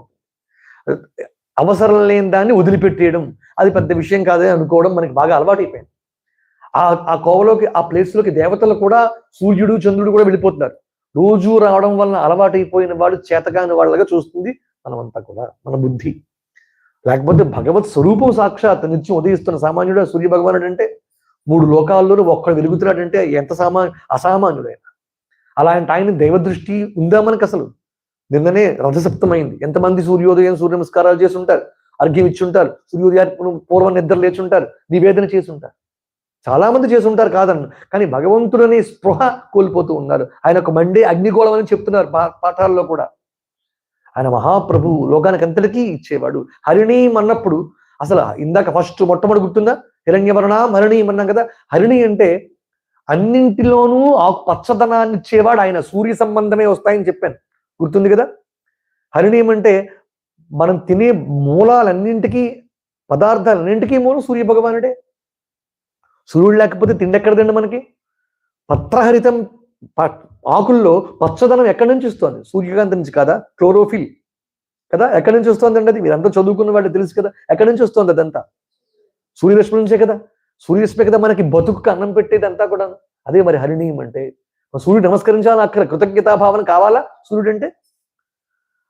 ఎవడు అన్నం పెడుతున్నాడో వాడిని వదిలిపెట్టడం కృతజ్ఞత దోషం కాదా? అది చెప్తున్నాడు ఇక్కడ. అందుకని సూర్యుడు అంటే సాక్షాత్ భగవానుడు. అందుకే భానుమండల మధ్యస్థ సూర్యాం చంద్రాం. ఇందు సూర్యు మొత్తం అంతా సూర్యచంద్రులే వస్తారులే. శ్రీ సూక్తం అంతాను. మరి శ్రీ సూక్తం చెప్పండి, అసలు శ్రీ సూక్తం చెప్పని కూర్చోబెట్టి కృష్ణశాస్త్రి కూర్చోబెట్టాక మరి చెప్పకపోతే ఎలా? అందుకని ఇక్కడ ఎవరు? అనపగామినీం చంద్రాం హిరణ్మయీం లక్ష్మీం జాతవేదో మహావహ. చంద్రాం ప్రభాసాం యశసాజ్వలంతీం. కీర్తితో వెలిగిపోతుంది అన్ని లోకాల్లోనూ ఆవిడ. యశసాజ్వలంతీం శ్రీయం లోకే దేవజుష్టాం ఉదారాం. దేవజుష్టాం ఆవిడ అమ్మవారు అనుగ్రహించాలి లోకంలో అందరినీ కూడా. ఔదార్యంతో అమ్మను అనుగ్రహిస్తేనే పొందగలం. తాం పద్మినీం, అదేనా తర్వాత వాక్యం? శ్రీయం లోకే దేవజుష్టాముదారాం తాం పద్మినీం. ఈం అమ్మవారి యొక్క బీజాక్షరం ఇది. ఈం అనేది బీజాక్షరంగా చెప్పకూడదు, కానీ ఇక్కడ తాం పద్మినీం శక్తి ప్రణవం అని పేరు దానికి. గుప్త శక్తి ప్రణవం. తాం పద్మినీం ఈం. అందుకని అమ్మవారి బీజాల్లో అన్నిటిలో కూడా ఈంకారం ఉంటుంది. క్లీం హ్రీం శ్రీం ఇత్యాదన్నిటిలో కూడా ఈంకారమే ఉంటుంది. ఈం మూలం దానికి. అందుకే శక్తి బీజం అది. తాం పద్మినీం ఈం శరణమహం ప్రపద్యే. నేను ఆమెని శరణు వేడుతున్నాను, ఆమెను సర్వస్వముగా భావిస్తూ ఉన్నాను. తాం పద్మినీం ఈం శరణమహం ప్రపద్యే. అలక్ష్మీర్నాశయామ్యహం లేదా అలక్ష్మీర్మే నశ్యతాం త్వాం వృణే.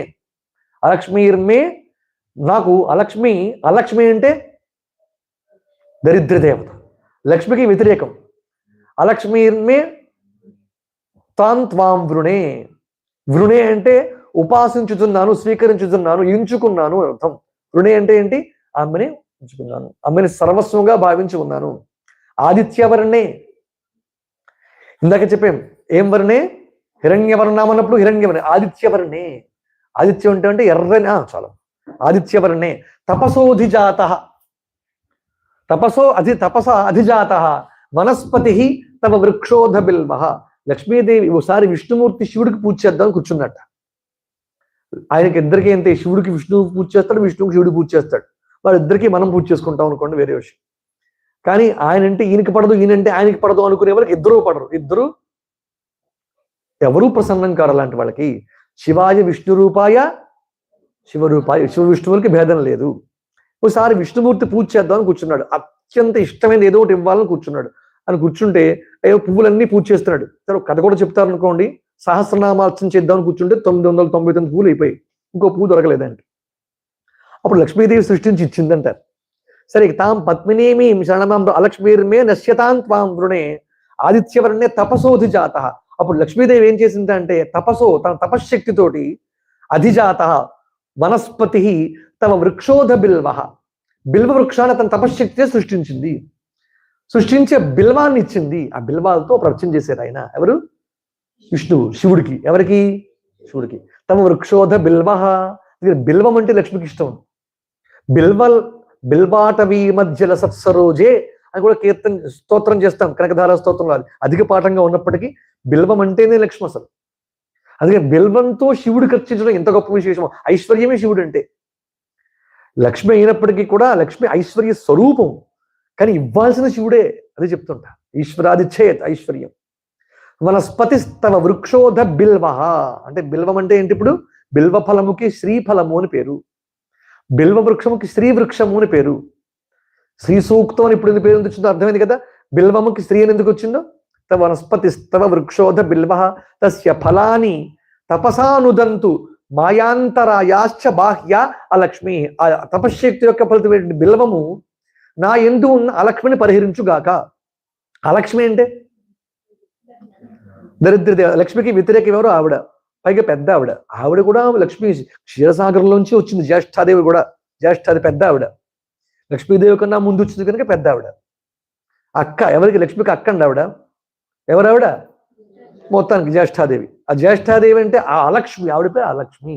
లక్ష్మి కానిదేదో అది అలక్ష్మి. అలక్ష్మీర్మే నాశయామ్యహం నశ్యతాం త్వాం వృణే ఆదిత్యవర్ణే తపసోధిజాతో వనస్పతిస్త వృక్షోధ బిల్వ తస్య ఫలాని తపసానంతు మాయాంతరాయాశ్చ బాహ్య అలక్ష్మీ. అంతరాయాశ్చ బాహ్యాశ్చ అలక్ష్మీ నాశయామ్యహం. అర్థమవుతుంది కదా.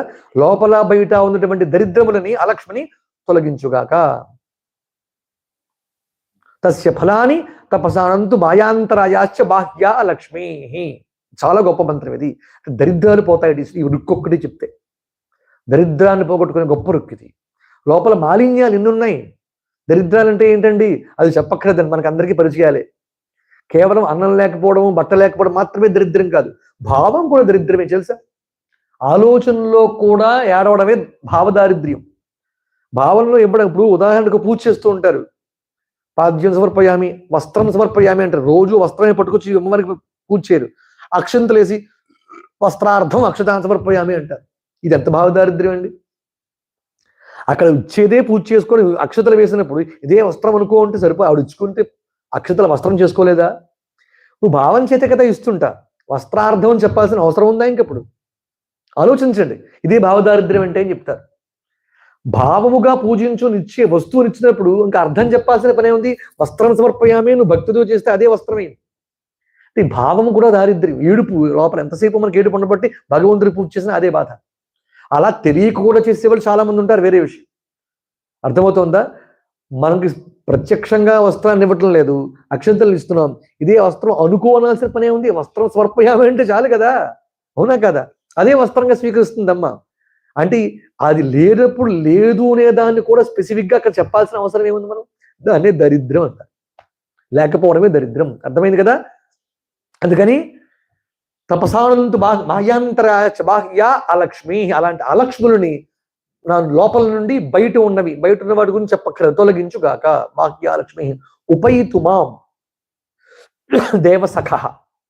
ఎవరు? దేవసఖ. దేవ అంటే ఎవరు? దేవ అంటే ఎవ్వరు కాదండి. దేవ శబ్దం ఒక్కచోట ప్రయోగించబడిందంటే శివుడే. ఇంకక్కడ శ్రీ సూక్తంలో శివుడు.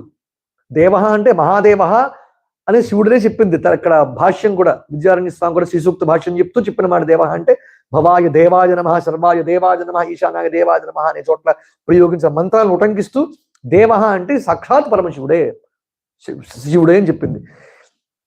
ఉపయితుమాం దేవసఖ, దేవుడికి సఖుడైన, అంటే శివుడు శివసఖుడు. ఎవరు శివసఖుడు? అంటే కుబేరుడు.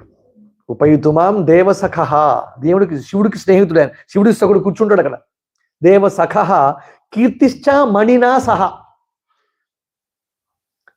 కీర్తి మణిభద్రుడు అని ఆయనకి, ఎవరికి? కుబేరుడికి వాళ్ళు కింద పనిచేస్తూ ఉంటారు. కోశాగారానికి సంబంధించిన దేవతలు వాళ్ళు. మొత్తం ధనానికి అందరికీ అధిపతి కుబేరుడు అయినప్పటికీ తాళాలన్నీ వీళ్ళ చేతిలో ఉంటాయి. ఎవరైనా మణిభద్రుడు, కీర్తి. మణిభద్రుడి దగ్గర ఉంటాయి. ఇప్పుడు కీర్తిశ్చ మణినా సహా. ఉప అంటే సమీపం, నా దగ్గరికి రావాలి. ఎవరు? కుబేరుడు రావాలి అన్నారు. కుబేరుడు వచ్చి ఆ తాళం మర్చిపోయినాయా అంటే ఉపయోగం ఏముందండి? అందుకని ఎవరితో కలిపి రావాలన్నాడు? కీర్తిశ్చ మణినా సహా. సత్కీర్తి, ధనము రెండు కావాలి నాకు. ఎంత బాగుందో శ్రీ సూక్తం బాగా పరిశీలిస్తే. మంచి కీర్తి, చాలా గొప్పవాడు అనిపించుకోవడం, ఆర్థికంగా అన్ని కోణాలను బలంగా ఉండడం, ఇంతకన్నా ఏం కావాలని జీవితానికి? కానీ ఏంటంటే అందరూ అనుకుంటారు బాగా డబ్బు ఉంటే కీర్తి తెచ్చుకోవడం పెద్ద కష్టం ఏం కాదు అని. అస్సలు రాదండి అప్పుడు. అర్థమవుతుందా? బాగా డబ్బు ఉంటే దౌర్భాగ్యం. కీర్తి అంటే చేసిన ధనాన్ని ఖర్చు పెడితే కీర్తి వస్తుంది తప్ప డబ్బు వచ్చాక కీర్తి సంపాదిస్తానంటే కష్టం. కొంతమందికి ఆ విధంగా వస్తుంది, వేరే విషయం. ప్రధానమైనది ఏంటి? దాతృత్వం ఉండాలి. ఇచ్చినదే చెప్పుకుంటాడు తప్ప ఉన్నది ఎవడు చెప్పుకోడు. కాదా? అవునో చెప్పండి. ఎవరైనా ఇస్తే కదా చెప్పుకొని పలానా ఆయన ఇంత ఇచ్చేయడమ్మా అని చెప్పేది ఎప్పుడు? పలానా ఆయనకి ఇంత ఉందని చెప్పి ప్రయోజనం ఉందా ఆలోచించండి. ఇచ్చింది కీర్తిని ఇస్తుంది. అదే కీర్తిశ్చ మణినాసా, నువ్వు కీర్తిని మణిభద్రుని తీసుకుని కూడా రా. అందుకని ఎంత అడుగుతాను అడిగేటప్పుడు తాళాల దగ్గర ఉన్నాయి మర్చిపోయాను అనద్దు. అందుకని కుబేరుణ్ణి పిలుస్తూ ఎవరి సఖుడని చెప్పాడు? శివసఖుడు అయినటువంటి కుబేరుడి యొక్క మణిభద్రుడు కీర్తి, వాళ్ళని తీసుకుని రమ్మన్నాడు. కీర్తి ఉప అంటే సమీపమునకు, ఏతు వచ్చుగాక. ఎంత అర్థం ఉందో దీంట్లో. ఉపయుతుమాం దేవసఖ కీర్తిశ్చ మణినాసః ప్రాదుర్భూతోస్మి అస్మిన్ ప్రాదుర్భూత రాష్ట్రే కీర్తిం ప్రాదుర్భూతోస్మి రాష్ట్రేస్మిన్ కీర్తిం రిద్ధిం దదాతు మే. అంతేనండి. మే నాకు ఇప్పుడు కావాల్సినవి ఏంటంటే మోక్షం అని. సరే పక్కన పెడతాం. శ్రీ సూక్తం కావాలంటే మోక్షం వస్తుందంటే ఎవడో విండవు, నాకు తెలుసు ఆ విషయం. శ్రీ సూక్తం వింటే ధనం వస్తుందంటే వినని వాళ్ళు ఎవరు ఉండరు, అది కూడా తెలుసు. కీర్తిశ్చ మణినాసః ప్రాదుర్భూతోస్మి రాష్ట్రేస్మిన్ కీర్తిం రిద్ధిం దదాతు. నాకు రెండు కావాలని అడిగాడు శ్రీ సూక్తంలో. ఏంటవి? కీర్తి, రిద్ధి. ఆవిడెవరండి అని అడగదు. కీర్తి అంటే ఎవరండి, రిద్ధి అంటే ఎవరండి? కీర్తి అంటే సత్కీర్తి. ఒక మంచి ధర్మమైన కోరికల్లో సత్కీర్తి పొందాలని కూడా ఒకటండి. అర్థమవుతుందా? మంచి పేరు తెచ్చుకోవడం అనేది చాలా గొప్ప ధార్మికమైనటువంటి కోరిక. అది రావాలంటే అని జరిగేవన్నీ మంచి పనులే ఉంటాయి తప్ప చెడ్డ పని ఉండదు. అందుకని మంచిది. అర్థమవుతుంది. మంచి పేరు తెచ్చుకోవాలి, చెడ్డ పేరు తెచ్చుకోవాలనుకుంటే చేసే మర్డర్లాట్లు వేరే ఉంటాయి. అవి చేస్తే పేరు వస్తుంది, పేపర్లోనే పడుతుంది, న్యూస్లోకి ఎక్కుతాడు. కానీ అది చెడ్డది, కానీ అది కాదు. కానీ సత్కీర్తి కోరుకున్నవాడు చేసేటటువంటి పని చేసినప్పుడు మంచి పనులే ఉంటాయండి. నేను అందుకే సత్కీర్తిని కోరుకోవాలి ప్రతి ఒక్కడు. కీర్తిం వృద్ధిం. రిద్ధి అంటే ఏంటో తెలుసా? రిద్ధి అంటే సమృద్ధి, అంటే పూర్ణత్వం, కావలసినంత. బాగుంది కదా, ఎంత కావాలో అంత సరిపో. ఇప్పుడు నలుగురింట్లో కుటుంబంలో ఉన్నారనుకోండి, నలుగురికి సరిపోయేంత అన్నం ఇద్దరికీ ఉంది, కానీ ఇద్దరికే సరిపోతుంది. పూర్ణత్వం, వృద్ధి లేదు అక్కడ. అందరికీ సరిపోయేంత కావాలి, అది వృద్ధి. ఎవరికి లోటు లేకుండా ఉండుగాక. కీర్తిం వృద్ధిం మే దదాతు, నాకు ఇచ్చుగాక. మే దదాతు. క్షుత్ పిపాసాం మలాం జ్యేష్ఠాం. ఎవరావిడ ఇందాక చెప్పాం కదా, ఎవడ వచ్చేసింది. క్షుత్ పిపాస మలాం జ్యేష్ఠాం. క్షుత్ పిపాస మలాం జ్యేష్ఠాం అలక్ష్మి. ఇవన్నీ అలక్ష్ములే. నాశయామ్యహం, ఇప్పటిదాకా తొలగించు, నాకు దూరం చేయ వాటిని అలక్ష్మిని అని అడిగాడు. ఇప్పుడు నాశయామ్యహం అంటున్నాడు, నేనే నాశనం చేసేస్తాను అన్నాడు. అంటే అమ్మవారిని 4 రుక్కులు అయ్యేసరికి సాధకుడికి కూడా ఒక ధైర్యం, ఒక శక్తి వస్తుంది. ఇప్పుడు వీటిని నేనే రూపమాపుతాను అంటున్నాడు. ఏంటవి? జాగ్రత్తగా పరిశీలిద్దాం. ఏవేంటివి? క్షుత్ ఆకలి, పిపాస దాహం, క్షుత్ పిపాస మలాం మాలిన్యములు. లోపల ఉన్నటువంటి ఎన్నో మాలిన్యాలు ఉన్నాయి. ఒక్కొక్క ఇంద్రియంకి బోల్డ్ మాలిన్యాలు ఉన్నాయి. ముందు మనసుకి బోల్డ్ మాలిన్యాలు ఉన్నాయి. మనోమాలిన్యాలు చాలా ఎక్కువ పట్టి ఉంటాయి అందరికీ. అది హింస రూపంలో, అసూయ రూపంలో, ద్వేష రూపంతో, కోప రూపంతో, ఇవన్నీ అన్నీ కలిపి బోల్డ్ అని ఉంటాయి. ఒక్కొక్క పదంకి బోల్డ్ అని, మళ్ళా ఇవన్నీ కలిపి మనసుకు కలిపి బోల్డ్ అని. ఇంద్రియాల్లో ఉండి ఎలాగూ ఉంటాయి. క్షుత్ పిపాస మలాం జ్యేష్ఠాం. జ్యేష్ఠం అంటే ఏంటి? ఇందాక చెప్పుకుని మళ్ళీ చెప్పక్కర్లేదు. ఆ లక్ష్మి ఆవిడ దరిద్ర దేవత. దరిద్రంకి ఒక దేవత ఉందండి మన దేశంలో, మన ధర్మంలో. దరిద్రంకి దేవతను కూడా ఉన్న దేవతను రావద్దని చెప్పడం కోసం పూజ. నన్ను ఆశ్రయించొద్దు అని చెప్పడం కోసం దరిద్ర దేవతకు ఒక పూజ ఉంది. ఆశ్రయించమని, నన్ను అనుగ్రహించమని పుట్టి చెప్పేటటువంటి లక్ష్మికి ఒక పూజ ఉంది. దరిద్రం కూడా దేవతగా ఒప్పుకున్న సమాజం హిందూ ధర్మం. అది గొప్పది. అలక్ష్మీర్ నాశయామ్యహం. ఏవేంటి? క్షుత్ పిపాస మలాన్ జ్యేష్ఠాం అలక్ష్మీర్ నాశయామ్యహం. నేనే తొలగిస్తాను అవన్నీ. అభూతిం అసమృద్ధించ. అభూతి, భూతి అంటే ఉండుట. అభూతి అంటే ఐశ్వర్యం, ఉండుట, అసలు లేకపోవట. అభూతి అంటే దరిద్రం. అభూతి అంటే దరిద్రం అండి. భూతి అంటే ఐశ్వర్యం, అభూతి అంటే లేకపోవడం. అసమృద్ధించ, సమృద్ధిగా లేకపోవడం. చెప్పే కదా ఇందాక, 4 ఉంటే 2కే సరిపోయేంత ఉండడం. అభూతి అసలు లేకపోవడం, సరిపోయేంత లేకపోవడం, ఈ 2 దూరం చెయ్యి. అభూతి అసమృద్ధించ సర్వాన్ నిర్నుద మే గృహాత్. నా గృహము నుండి లేకపోవుట, చాలినంత లేకపోవుట అనే రెండింటిని దూరం చేయు అని చెప్తోంది. ఎంత అద్భుతమైన అర్థం శ్రీ సూక్తం. ఈ మంత్రాలు మనం వినేస్తాం, చదివేస్తాం, కానీ అర్థం తెలియక బతికిపోయాం. అర్థం తెలిస్తే బతకాలనిపిస్తుంది. ఎంత విశేషం అర్థాలు. ఇంకా దీనికి అసలు లోతు అర్థం చెప్తే, అభూతిం అసమృద్ధిం, ఈ 2 మై గృహాత్ అన్నాడు కదా, నా ఇంట్లోంచి పోవుగాక కాదు, నా ఒంట్లోంచి పోవుగాక. ఇంకా నా ఇల్లు ఇదే.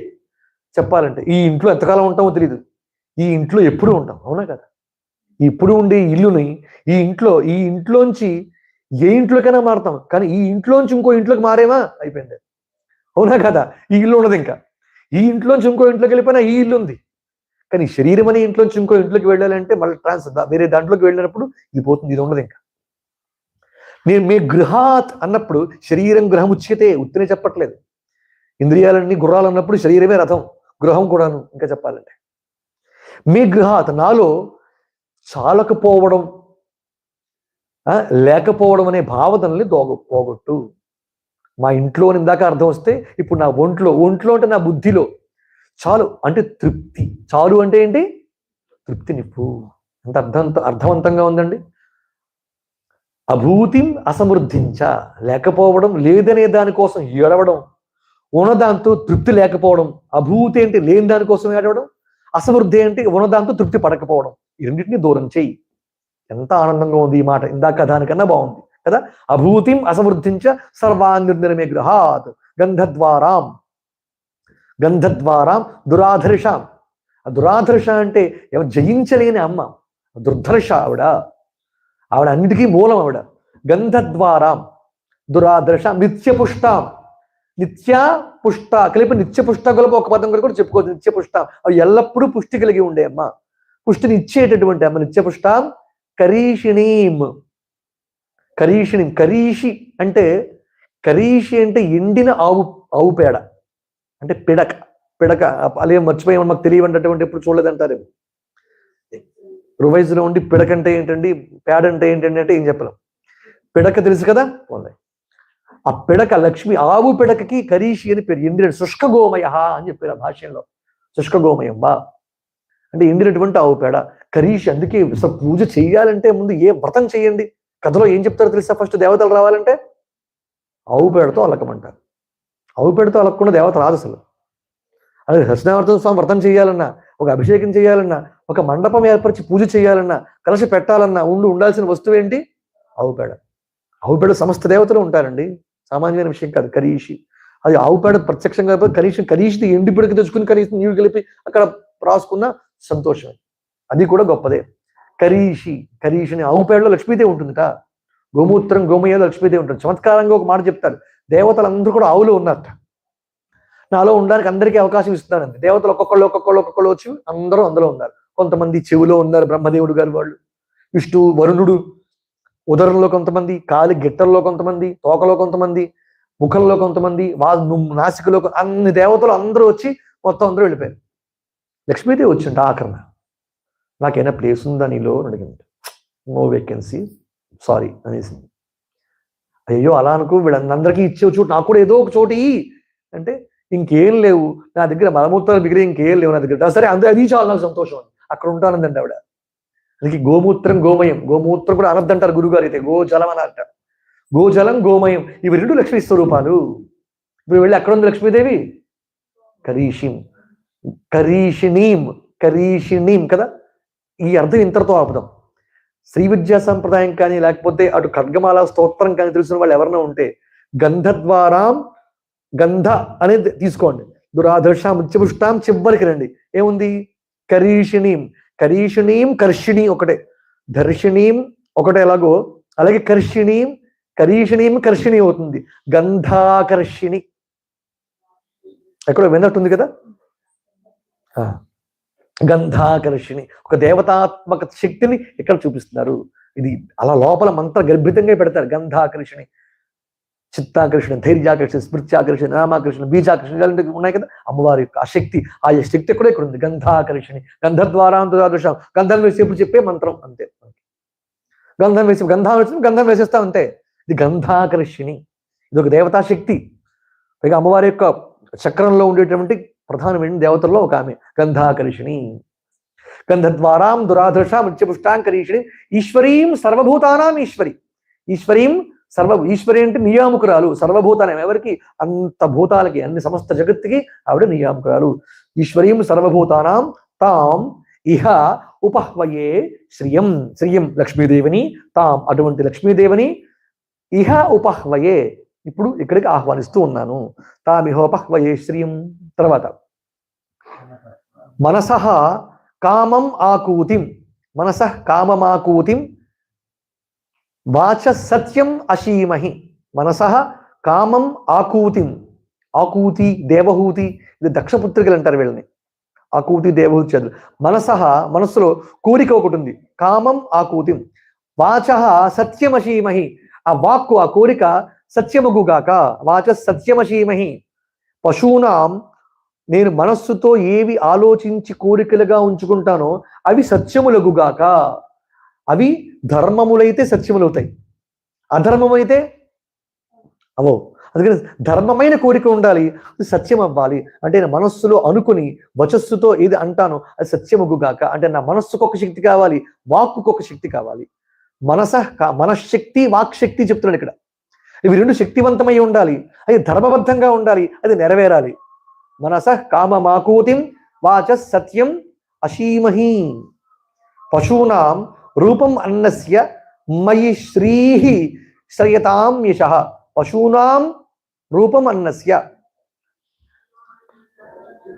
రూపం అర్థమవుతోందా? పశూనాం అంటే పశువులన్నీ ఏమా మయి నా యందు శ్రీహి శ్రయతాం యశః ఎప్పుడు నివసించుగాక, పైగా అన్న సమృద్ధిని కలిగి ఉండుగాక.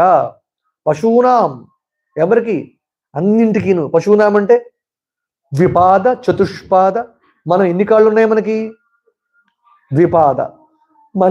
మనని ఆశ్రయించుకుని బోళ్ళని పశువులు ఉన్నాయి.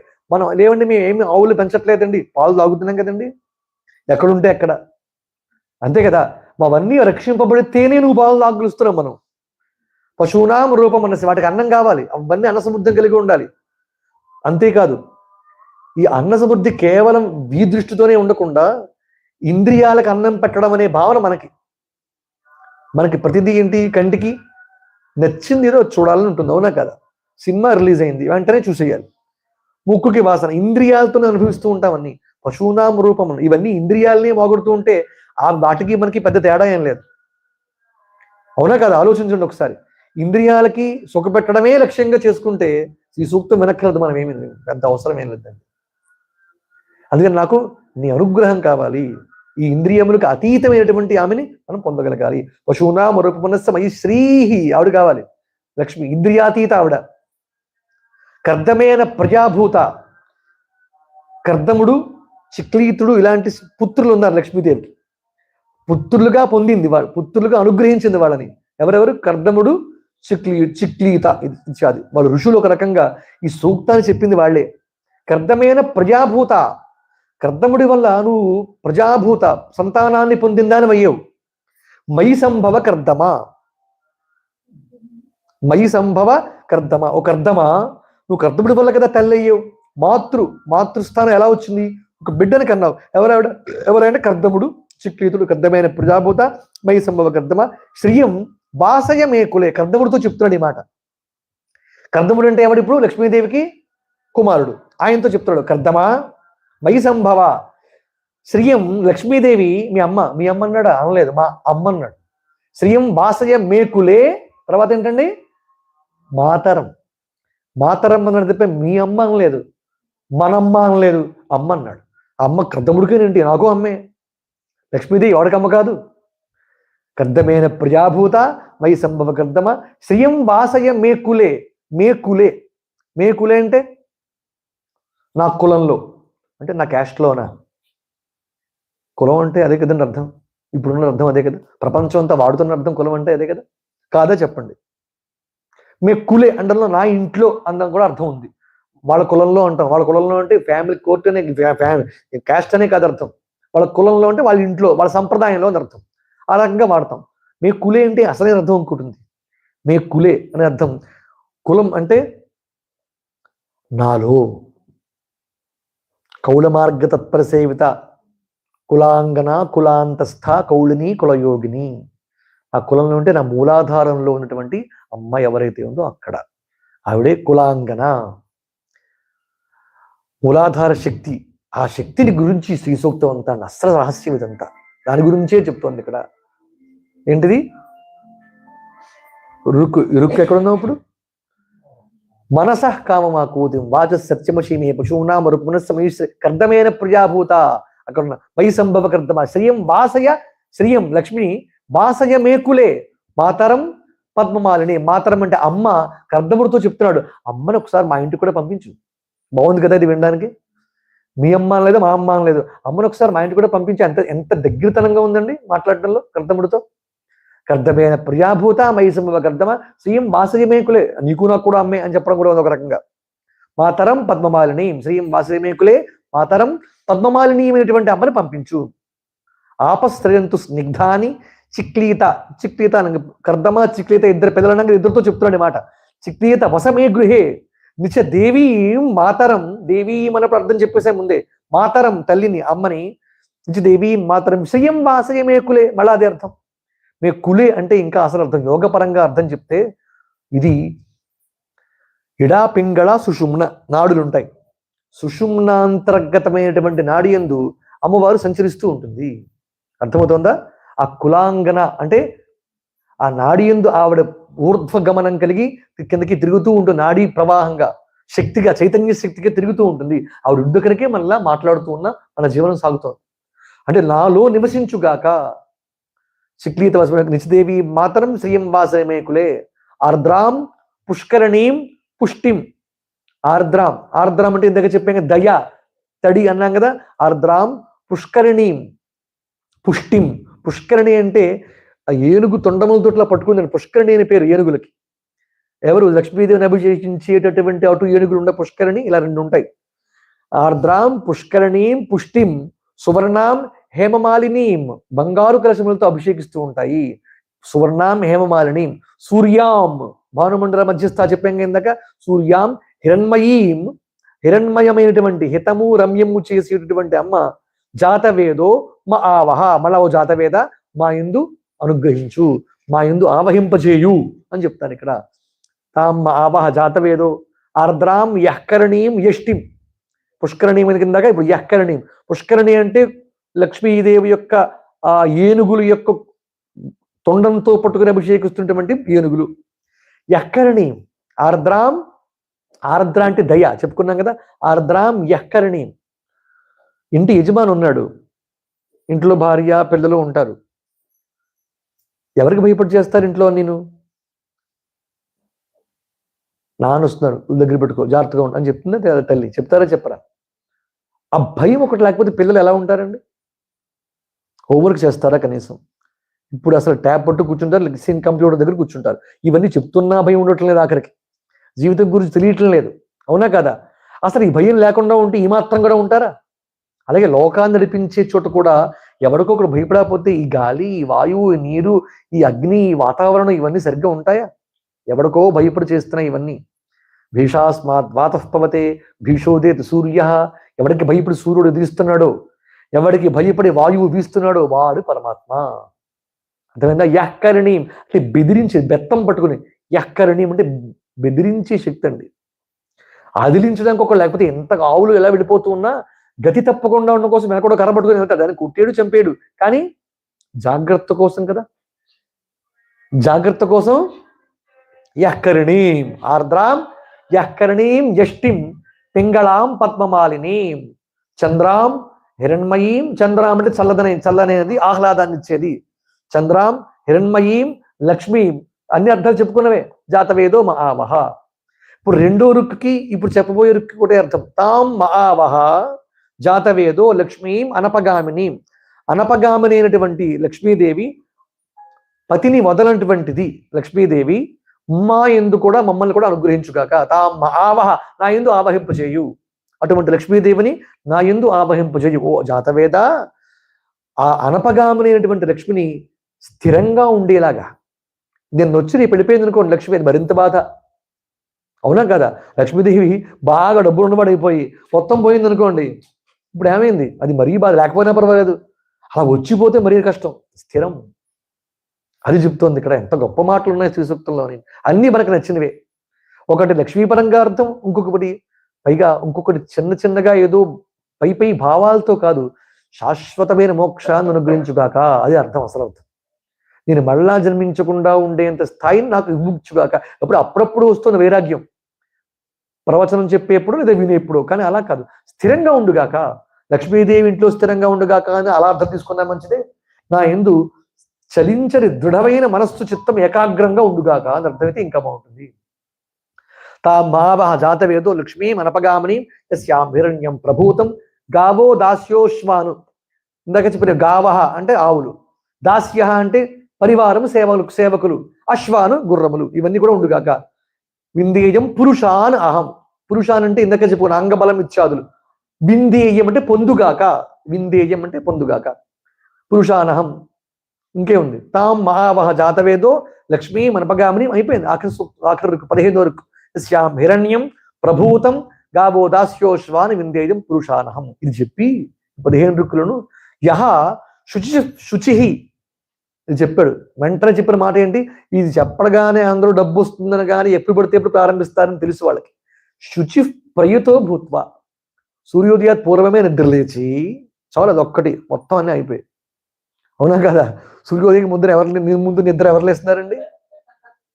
సూర్యోదయం ముందు నిద్ర లేచే వాళ్ళే చెప్పాలి ఈ శ్లోకం, ఈ స్తోత్రం.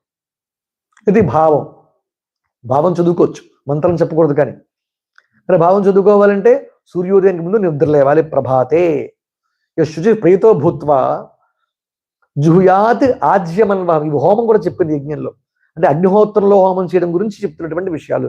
జుహుయాత్ ఆజ్యమన్వహం. 15 రుక్కుల్ని కంటిన్యూగా 17 రుక్కుల్ని హోమం చేయొచ్చు. జుహుయాద్ చేయాలి. జుహుయాదాజ్యమన్వహం. శ్రియ పంచదశర్చంచ. లక్ష్మీదేవి యొక్క 15 రుక్కులతో శ్రియ పంచదశర్చంచ శ్రీకామ సతతం జపేత్. శ్రీకాముడు అంటే లక్ష్మిని కోరుకునేవాడు సతతం ఎల్లప్పుడూ జపించాలి. శ్రీకామ సతతం జపేత్. అశ్వదాయి గోదాయి. దా అంటే ఇచ్చునది అని అర్థం. దాయి అంటే ఇచ్చేటువంటి అమ్మ. అశ్వదాయి గోదాయి ధనదాయి మహాధనే. గోదాయి అశ్వదాయి అన్నప్పుడు కేవలం గుర్రాలు ఏనుగులు అనే కాకుండా ఇందాక చెప్పిన అర్థాలన్నీ తీసుకోండి. ఇంద్రియ పటుత్వం, ఇంద్రియ శక్తి, వాటి నిగ్రహణ, ఇవన్నీ అని అర్థం చేసుకోవాలి. అయ్యి బాబాయ్ అబుదాబిలో గుర్రాలు వస్తే మేము మేపలేమండి అందుకని శ్రీ సూక్తం చదవమండి అనద్దు. అశ్వదాయి అంటే ఇంద్రియ పటుత్వం వస్తుంది. అశ్వదాయి చ ఇంద్రియ నిగ్రహం ఇచ్చేటటువంటి అమ్మ. అశ్వదాయి గోదాయి, ధనదాయి, ధనదాయి ధన అదైతే మాకు ఓకేనండి. ధనదాయి అంటే డబ్బు ఎంత వచ్చినా పెట్టుకోవడానికి లాకర్లు ఉన్నాయి, అవునా కదా? ధనదాయి, ధనం అంటే ఆ ధనం మాత్రమే కాదు, ఇంద్రియములే కాదు, ఆరోగ్యం కూడా ధనం, మంచి భావములు ధనం, తృప్తి ధనం, సంతుష్టి ధనం, ప్రశాంతంగా శాంతము ధనం, పర అహింస ధనం, ఎదుటివాడి యొక్క గొప్పతనాన్ని ఒప్పుకోవడం ధనం, సహిష్ణుత సహించడం ధనం, ఇవన్నీ ధనంగా ఆ ధనాన్ని ఇవ్వమని కోరుకోవాలి. ఎప్పుడూను జుజా శ్రియ పంచదశంచ శ్రీకామ సతని చెప్పి అశ్వదాయి చ గోదాయి ధనదాయి మహాధనే ధనం మే దుషతాం దేవీం సర్వకామార్థ సిద్ధయే. సర్వకామార్థ సిద్ధి కొరకు దేవిని నేను హోమం చేసి దుషతాం వరించుగాక మమ్మల్ని. పుత్ర పౌత్ర ధనం ధాన్యం, పుత్ర అర్థం చెప్పక్కర్లేదు వీటికి, పుత్ర పౌత్ర మనువులు, ధనం ధాన్యం, హస్తి అశ్వ అజ గో రథం, హస్త్యశ్వాజావి గోరథం, ఇవన్నీ రథములు గజములు తురగములు ఇవన్నీ కూడా హస్త్యశ్వాజావి గోరథం. ప్రజానాం భవసి మాత ఆయుష్మంతం కరోతు మాం. ప్రజానాం భవసి సంతానాన్ని పొందిన వాళ్ళమై ఆ ప్రజా సంతానాన్ని అనుగ్రహించేటువంటి శ్రీ సూక్తం చూస్తే పిల్లలు పుడతారండి. ఎంత విశేషాలు ఉన్నాయి దీంట్లో. ఇందాక రుక్కులు చెప్పాను కొన్ని, ఒక్కొక్క రుక్కు ఒక్కొక్క శక్తి అని. అందులో పిల్లలకి కర్దమ చిక్లీత ఆ పదములతో వాటితో సంపుటీకరణ చేస్తే సంతానాన్ని ఇస్తుందని మంత్రశాస్త్రంలో చెప్పబడింది. ప్రజానాం భవసి మాత ఆయుష్మంతం కరోతు మాం, ఆయుష్మంతాన్ని చేయు. చంద్రాభాం లక్ష్మీం ఈశానాం, చంద్రాభాం అంటే చంద్రప్రభతో ప్రకాశించే అమ్మ. లక్ష్మీం చెప్పక్కర్దు, ఈశానాం, ఈశాన్ అంటే అన్నిటికీ అధిపతురాలు, నియామకురాలు అన్నిటికీ. చంద్రాభాం లక్ష్మీం ఈశానాం సూర్యాభాం, సూర్యకాంతితో ఉండేటువంటి అమ్మ. శ్రియం ఈశ్వరీం, శ్రియం, శ్రియం అంటే ఏంటి? ఇంత చెప్పాక శ్రియం అంటే ఏంటో తెలీదా? శ్రియం అంటే ఏంటి? శ్రేయస్సునిచ్చున్నది. ఈ లోకంలో మనం జీవించడానికి అనువైనటువంటి అవసరమైనటువంటిది. డబ్బు చాలా అవసరమని చెప్తోంది శ్రీ సూక్తం. ప్రాదుర్భూతోస్మి రాష్ట్రయస్మిన్, ఈ కాలంలో ఈ అధున ఈ కాలంలో జీవించడానికి ఈ రోజు నేను ఉండడానికి అవసరమైనవి ఇవి. మోక్షం సరే, ఇప్పటికిప్పుడు మోక్షం రాదుగా, ఇప్పటికిప్పుడు ఆకలిస్తుంది, అవునా కదా? ఇప్పటికిప్పుడు మోక్షం వచ్చేది, కానీ ఇప్పటికిప్పుడు వద్దన్నా వేస్తుంది ఆకలి. ఇప్పుడు కడుపు నింపడానికి కావాలి నాకు, అది ఇస్తోంది అమ్మవారు, ఏం తప్పులేదు. లక్ష్మి కోసం శ్రీ సూక్తం ఒక్కటి పట్టుకుంటే చాలండి. అంటే అర్థంతో పట్టుకుంటే మరింత గొప్పది. ఆ అర్థాన్ని కనుక తీసుకున్నట్టయితే అదే అసలైనటువంటి మంత్రం, పూర్ణ ఫలితాన్ని ఇస్తుంది. అప్పుడు ఆర్ద్రాం ఏంటది? ప్రజానాం భవసి మాత ఆయుష్మంతం కరోతు మాం. చంద్రాభాం లక్ష్మీం ఈశానాం సూర్యాభాం శ్రీమే. చంద్ర సూర్య అగ్ని సర్వాభాం. అసలు చంద్రుడికి సూర్యుడికి అగ్నికి కూడా తేజస్సు కాంతి వెలుగు ఇచ్చేది నువ్వే. చంద్ర సూర్యాగ్ని సర్వాభాం, భా అంటే కాంతి, వీటన్నిటిలో వెలుగు వేడి అన్ని ఇచ్చేది నీవే. చంద్ర సూర్యాగ్ని ప్రకాశం, అన్నిట్లో ప్రకాశం నువ్వే. చంద్రుల్లో చల్లదనం, సూర్యుల్లో వెచ్చదనం, అగ్నిలో తేజస్సు, ఈ మూడు నువ్వే. చంద్ర సూర్యాగ్ని సర్వాభాం అలా అయినటువంటి శ్రీ మహాలక్ష్మీం, శ్రీ మహాలక్ష్మిని ఉపాసించుచున్నాను. ఉపాస్మహే, శ్రీ మహాలక్ష్మి ఉపాస్మహే. ధనం, అసలైన ధనాలు చెప్తున్నాడు ఇప్పుడు చూడండి. ధనం అగ్ని, ధనం వాయు, ధనమింద్ర బృహస్పతి, అగ్నిధనం, ధనమగ్ని ధనమింద్ర, ధనం వాయు, వాయుధనం. అసలు ఇన్ని లక్షల కోట్లుండి భూమండలం అంతా మనకు వచ్చి నీకు ఊపిరి ఆడదన్నారు అనుకోండి, అప్పుడు ఇవంతా నీకు ఇచ్చేస్తాక నీకు ఊపిరి ఆడకుండా ఒక 10 నిమిషాల తర్వాత అన్ని నీవే. ఊపిరి బగ్గబట్టి కూర్చో, పావు గంట అన్నద గంట, ఉపయోగం ఏమైనా ఉందా? మనకి కాకితం రాసి ఇచ్చేసినా కూడా 15 నిమిషాల తర్వాత మనమే ఉండవు, ఉపయోగం ఏముంది? వాయువు అనుగ్రహం ఉండాలి. మీరు గాలి పీల్చుకోవాలి కదా, గాలి లేకుండా ఉండగలమా? గాలి అసలు పీల్చుకుంటే ట్యాక్స్ కడుతున్నారా గాలికి? మీరు చెప్పండి. ఇంకా గాలికి ట్యాక్స్ కట్టేది దుర్మార్గం రోజున ఇంకా ప్రభువులు పట్టలేదు అనుకుంటా, అందుకని బతికిపోయాం. నువ్వు పీల్చే గాలికి కూడా ట్యాక్స్ కట్టాలంటే అలాంటి దేశాలలో ఉంటే దుర్మార్గం, అక్కడ బతకడమే అనవసరం. ఒకవేళ బతికినా కష్టం, ఏం చేయాలి? ట్యాక్స్ కట్టకుండా అక్కడక్కడ పోవాల్సిందే, కట్టలేక, అంతే కదా. అందుకని వాయువు భగవంతుడి ప్రాపర్టీ, ఎవరిదండి? మరి ఏమిటి? ఆయనకు ప్రాపర్టీని వాడుకుంటున్నాం కదా, ఆయనకు రుణపడ్డామా లేదా? ఆయన స్మరించాలా లేదా? ఈ గాలి, ఈ నీరు ట్యాక్స్ కడుతున్నామండి, వాటర్ ట్యాక్స్ కడుతున్నామండి. తయారు చేసింది ఎవడు? రాజు తయారు చేశాడా? ఇక్కడ రాజు తయారు చేసి అమ్ముతున్నాడండి నీళ్ళని. ఎవడిచ్చాడు నీరును? ఎవడిచ్చాడు గాలి? ఈ పృథివీ ఇదంతా ఎవరిది? ఈ మలమూత్ర విసర్జన చేస్తున్నాం, అన్ని భరిస్తోంది అమ్మ, భూమాత. ఇవన్నీ ఆవిడ తీసుకుంటోంది, మనం హాయిగా చూసుకుంటోంది, కదలటం లేదు, అలా ఉపలా ఉంది. కదిలితే ఏమవుతుందో తెలుసు అందరికి. ఎంత కాపాడుతోంది ప్రకృతి మనల్ని. ప్రకృతి అంతా అమ్మవారి స్వరూపం కదా, రక్షించుకోవాలి. ప్రకృతిని రక్షిస్తున్నందుకు ఈ దేశంలోకి వచ్చే కొంచెం ఆనందమే కలిగింది ఒక రకంగా. భారతదేశంలో ప్రకృతిని దైవంగా భావించడం అంటే ఏంటో చెప్పిన భారతదేశంలో ప్రకృతిని నిర్లక్ష్యం చేస్తుండడం మరింత బాధగా కూడా ఉంది. ఏం చేయగలం? ఇక్కడ నదుల్ని, నీటిని, సముద్రాల్ని ఎంత జాగ్రత్తగా పరిరక్షించుకుంటున్నారు. ఒక్క వేస్టేజ్ కానీ ఎక్కడ సముద్రంలో కనపట్టడం లేదు. ఏ మూలకెళ్ళినా చక్కగా మంచి రంగుతో, నీలి రంగులో అన్ని సముద్రాలని కనపడుతూ ఉన్నాయి. వీధులు, రోడ్లు, ఇళ్ళు కూడా అక్కడికి ఎంత స్వచ్ఛంగా ఉంటున్నాయో ఏ ఇంటికి వచ్చినా. ఇలా ఉంచుకుంటుంది లక్ష్మీప్రదం. ఈ దేవతల అభివృద్ధి ఎందుకు చెందుతున్నాయి దేశాలు అంటే ఇందుకేనేమో అనిపిస్తుంది. అంటే మన దేశం పవిత్రత మన దేశాందే కదా, పవిత్రతను కించపరచట్లేదు, తక్కువ చేయటం లేదు. ఇలాంటి దేశాలు ప్రపంచంలో అన్ని కలిపి వచ్చినా ఒక్క భారతదేశానికి సరిపోలవు, అంత శక్తి భారతదేశం. కానీ మనం ఆ పవిత్రత పేరుతోటి అనాచారాన్ని, అశుచిని అంటగట్టుకుంటున్నాం. అది బాధ. అలా ఉండాలని నియమం, పవిత్రంగా ఉన్నవాడు శుచిగా ఉండకూడదని నియమం ఏం లేదే. భారతదేశం కూడా ఎంతకన్నా పవిత్రంగా, ఎంతకన్నా శుచిగా, నీట్గా ఉండవచ్చు. దాన్ని అలవరుచుకుంటే అన్ని దేశాల కన్నా కూడా గొప్పగా బ్రతకవచ్చు కూడా. అదొక్కటి మనం నేర్చుకోవాల్సింది ఏ దేశం చెప్పినా తప్పు లేదు, ఆ దేశాన్ని నేర్చుకోవచ్చు. ఎందుకంటే నేర్చుకోవాల్సింది కనుక. మనం కూడా ఇక్కడ ఇలా ఉన్నాం. ఇంకా దౌర్భాగ్యం అంటే ఈ దేశంలో ఉండే ఇండియన్స్ కూడా ఇక్కడ ఎలా ఉంటారో అక్కడ లేక ఎలా ఉంటారో మనకి తెలిసిందే, చెప్పక్కర్లేదు. ఇక్కడ ట్రాఫిక్ రూల్స్ అన్ని పాటిస్తాం, అక్కడ ఎర్రలైట్ పడినా వెళ్ళిపోతాం. ఎక్కడ పగిడ అద్దం దించి అరటి పండుని తొక్క విస్తారు, కానీ ఖచ్చితంగా వీళ్ళు అక్కడ విసురుతారు. కారణం ఒక తక్కువతనం దేశం పట్ల. మనం అందరం కలిపి అలా ఉంటే ఆ దేశం బాగుపడుతుంది అన్నటువంటి జ్ఞానం ఉండాలి మనకి అందరికీ. ఇక్కడి నుంచి ఇక్కడ చూసేకైనా జ్ఞానం రావాలి మనకి. అంటే ఆ పవిత్రంగా చూసుకోమ, దేశం పవిత్రం, దేశం నాది అనే దేశభక్తి. అదండి దేశభక్తి అంటే జెండా ఎగరడం కదా. ఆగస్టు 15 నాడు ఆ దేశాన్ని శుచిగా ఉంచుకోవాలి, పవిత్రంగా ఉంచుకోవాలని భావన కూడా. దైవభక్తి ఎంత అవసరమో దేశభక్తి కూడా అంతే అవసరం. దేశభక్తి లేని పౌరుణ్ణి దేవుడు కూడా రక్షించడు. ఎందుకంటే వాడు ఉండి ప్రదేశం పట్ల వాడి భక్తి లేదు. పైగా పవిత్రంగా చూడాల్సిన దేవస్థానాలు మన భారతదేశపు భూమంతా కూడా.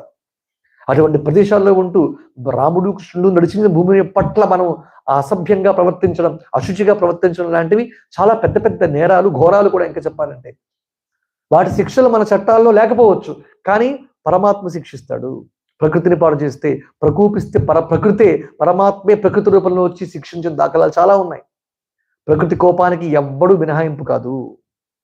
అందుకని శుచిగా ఉంచడం అనేది పవిత్రతకి కాదు, ఒక లక్ష్మీప్రదం కూడా అని చెప్తూ, శ్రీయం లక్ష్మీదేవిని అనుగ్రహించు అని చెప్తూ ఏం చెప్తున్నాం? శ్రీయం వాసరేమే కులే, అలాంటి లక్ష్మీదేవి అనుగ్రహించు. కర్దమైన ప్రజాభూత అవన్నీ ఫలశ్రుతిలో ఉన్నాం మనం ఇప్పుడు. శ్రేయః పంచదశంచ, ఈ 15 రుక్కులు ఎవరైతే హోమం చేస్తారో, వైనతేయ సోమం పిబ సోమం పిబతి వృత్రః సోమం ధనస్య సోమినో మహ్యం దదాదు సోమిని. అని సోమయజ్ఞం గురించి నాకు కూడా అనుగ్రహించుగాక అని చెప్తూ, మహ్యం దదాదు సోమి న క్రోధో, అసలైంది న క్రోధో నచ మాత్సర్యం న లోభ న అశుభామతి న క్రోధ. క్రోధ అంటే ఏంటి? కోపం. న క్రోధ నచ మాత్సర్యం. మాత్సర్యం అంటే ఎదుటివాడి యొక్క మంచిని చెడుగా చెప్పడం. మత్సరో అన్య శుభద్వేష అంటారు. మాత్సర్యం అంటే ఎదుటివాడి మంచిని కూడా చెడుగా చెప్పడం అనేది ఉంటే, ఇది చెప్పడం అది ఉందా లేదా ఆలోచిస్తే అందరికీ గుండెల మీద చేసుకుంటే ఉండేదో మనకే తెలుస్తుంది. మనకు నచ్చిన వాళ్ళందరినీ గొప్పగా చెప్పుకుంటాం, కానీ నచ్చిన వాడు గొప్పని కూడా గొప్పని చెప్పం. అవునా కాదా? అది తప్పుగానే చూస్తాం. అది చెప్తున్నాడు, అది సహిష్ణుత, అది పోవాలి. నా క్రోధో నచ మాత్సర్యం, ఇవి ఉంటేనే లక్ష్మి ఉంటుంది. నా క్రోధో నచ మాత్సర్యం నా లోభ, ఉన్నదాన్ని దాచుకోవడం కాకుండా దాన ధర్మాదులు చేయాలి, లోభత్వం ఉండకూడదు. నా లోభో నా అశుభామతి. అశుభామతి అనుక్షణం, అశుభామతి అంటే చెడ్డ తలంపులు ఉండకూడదు. మనసులో చెడు ఆలోచనలకు దూరంగా ఉండాలి. లోభో నా శుభామతి. భవంతి కృతపుణ్యానాం భక్తానాం శ్రీ సూక్తం జపేత్ సదా. జపేత్ సదా. ఎవరైతే ఇలా శ్రీ సూక్తం సదా ఎల్లప్పుడూ జపిస్తారో వాడికి ఇవన్నీ ఉంటాయి. అయితే ఇవన్నీ ఉంటే శ్రీ సూక్తం మరింత లాభిస్తుంది, మరింత గొప్పగా ప్రకాశిస్తుంది. శ్రీ సూక్తం జపేత్ సదా. వర్షంతు తే విభావరి దివో అభ్రస్య విద్యుత. వర్షంతు తే విభావరిది దివో అభ్రస్య విద్యుత. రోహంతు సర్వబీజాని అవబ్రహ్మద్విషోజహి.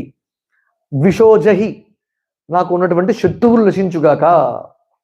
పద్మప్రియే పద్మిని పద్మహస్తే పద్మాలయే పద్మదళాయతాక్షి అమ్మవారు చేస్తున్నటువంటి స్తోత్రం ఇది. విశ్వప్రియే విష్ణు మనోనుకూలే, ఇదిజండి భార్య భర్త మనోనుకూల అవ్వాలి. విశ్వప్రియే విష్ణు మనోనుకూలే, విశ్వప్రియే కదా, విశ్వప్రియే విశ్వప్రియే విష్ణు మనోనుకూలే, విష్ణు మనస్సుకు అనుకూలంగా ఉండేటటువంటి అమ్మ. ఇది చాలా గొప్ప మాట. విష్ణు మనోనుకూలే, భర్త యొక్క మనస్సుకు అనుకూలంగా ఉన్న భార్య రావడమే అదృష్టం. విష్ణు మనోనుకూలే పాద పద్మం, నీ పాద పద్మం మనోనుకూలే అంటే ఎంత అర్థమో తెలిసిందో తెలుసా అండి? మనోనుకూలు, చాలా మనోనుకూల్యత. ఇది లేకపోతే జీవితం వృధా అవుతుంది. కుపుత్రేణాన్వయో నష్టో జన్మ నష్టం కుభార్య కుభోదనేన దివస కుమిత్రేణ సుఖం కుత అంటుంది దేవి భాగవతం. కుభార్యన జన్మ నష్టం కుభార్యయ. భార్యలు చాలా భక్త పట్ల అనురక్తి కలిగి ఉండాలి.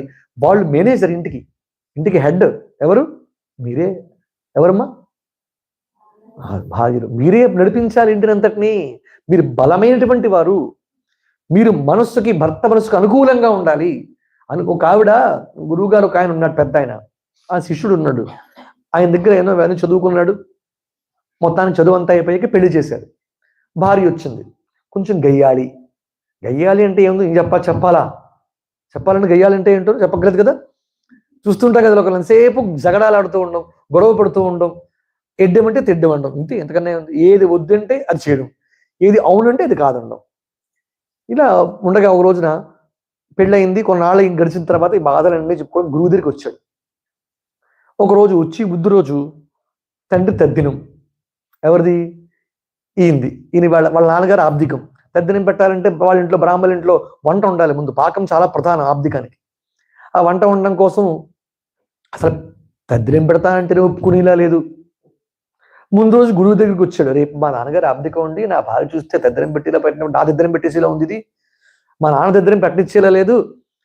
డబ్బులు అది ఖర్చును అసలు ఉపయోగం చాలా గయ్యాలి. వెంటనే ఏది అంటే ఎడ్డమంటే తిడ్డం ఉంటుంది అని చెప్పాడు. ఓ పంచి చివరిలో నీకు మంత్రం ఉపదేశిస్తాను అని చెప్పి మంత్రం చెప్పాడు ఆ గురు శిష్యుడికి. శిష్యుడు ఓ అద్భుతమైన మంత్రం, తప్పకుండా అని చెప్పి ఆ మంత్రం తీసుకెళ్ళి జపం చేస్తూ కూర్చున్నాడు.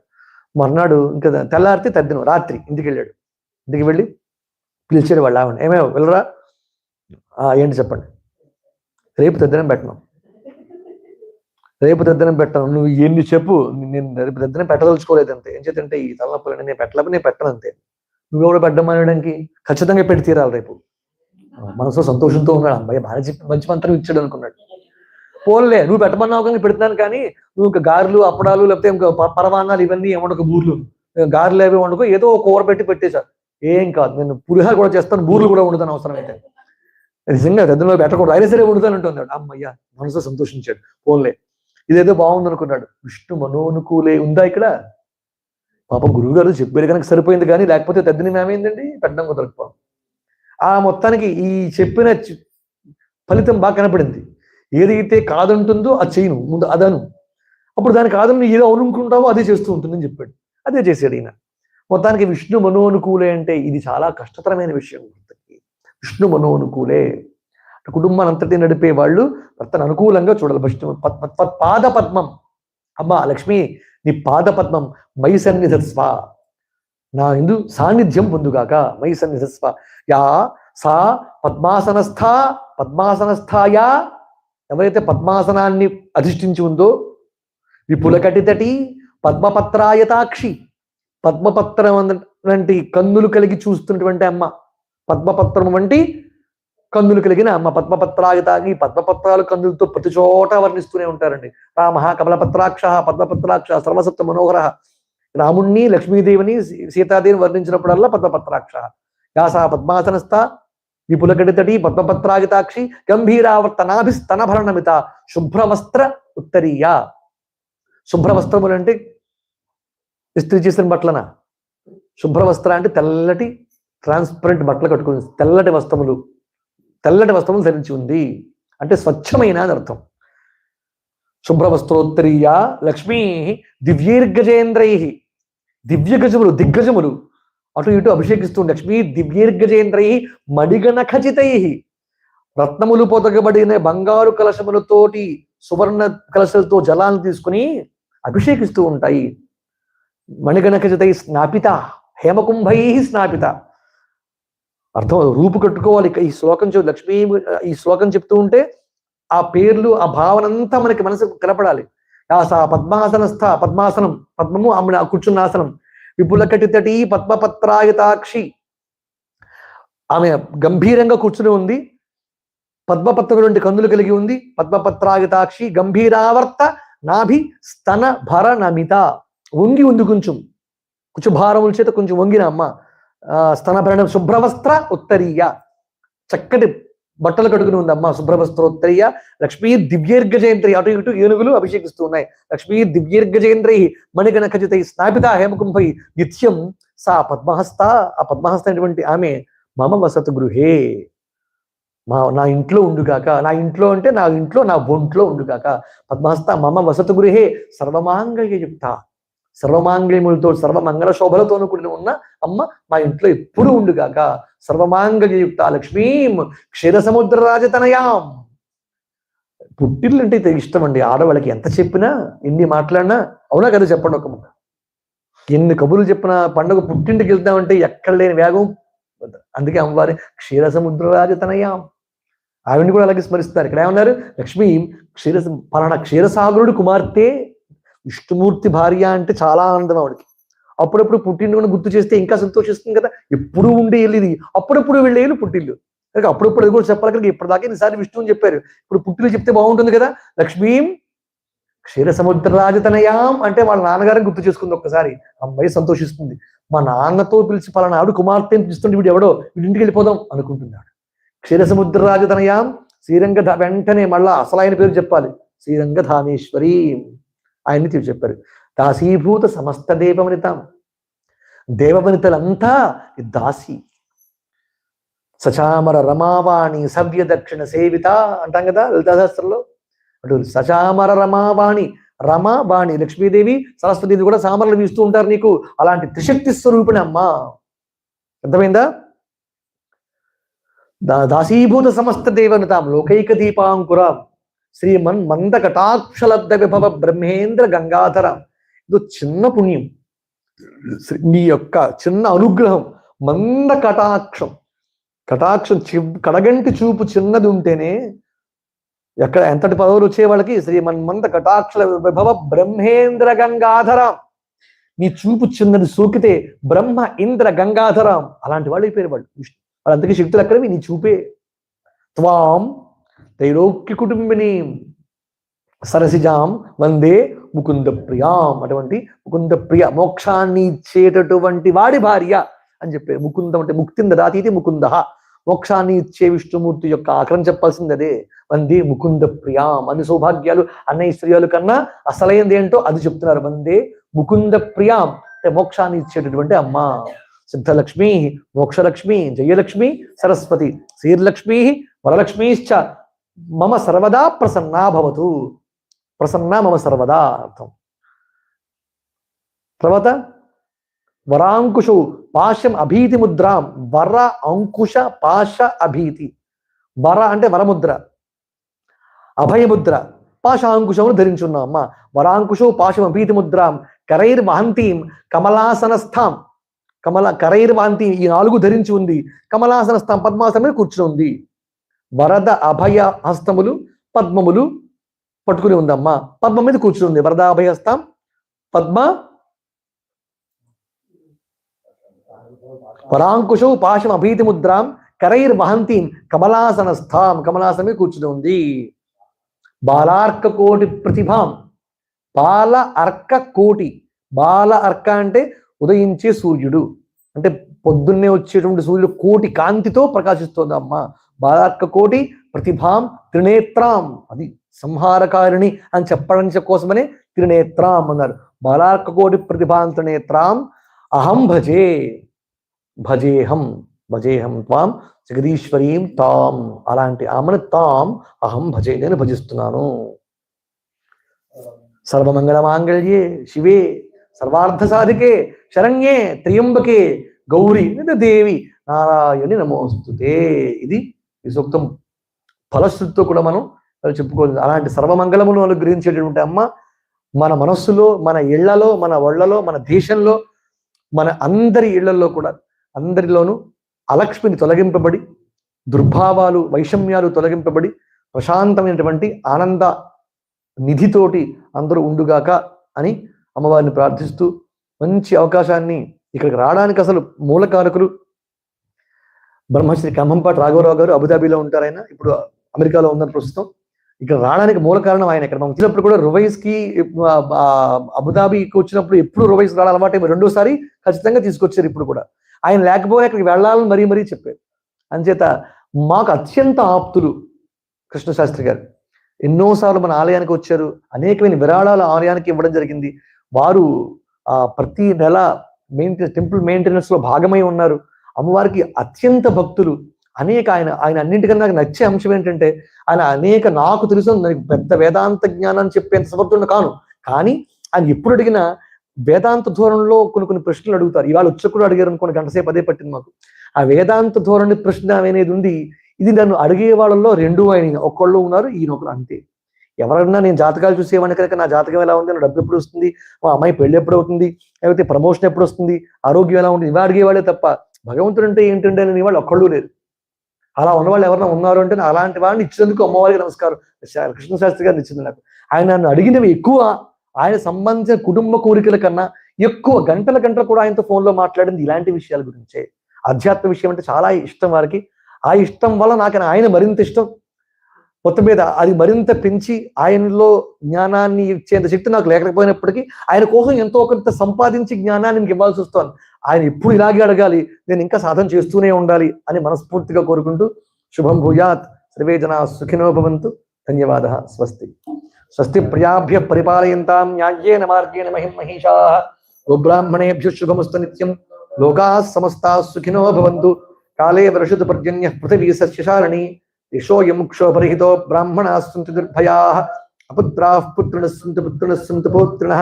అథనాః సథనాః సంతు జీవంతు శరదాం శతం. మంగళం కౌసలేంద్రాయ మహనీయ గుణాత్మనే చక్రవర్తి తనూజాయ సార్వభౌమాయ మంగళం. మంగళాశాసన పరైః మదాచార్య పురోగమైః సర్వైశ్చ పూర్వైరాచార్యైః సత్కృతాయాస్తు మంగళం. పరమేశ్వరార్పణమస్తు.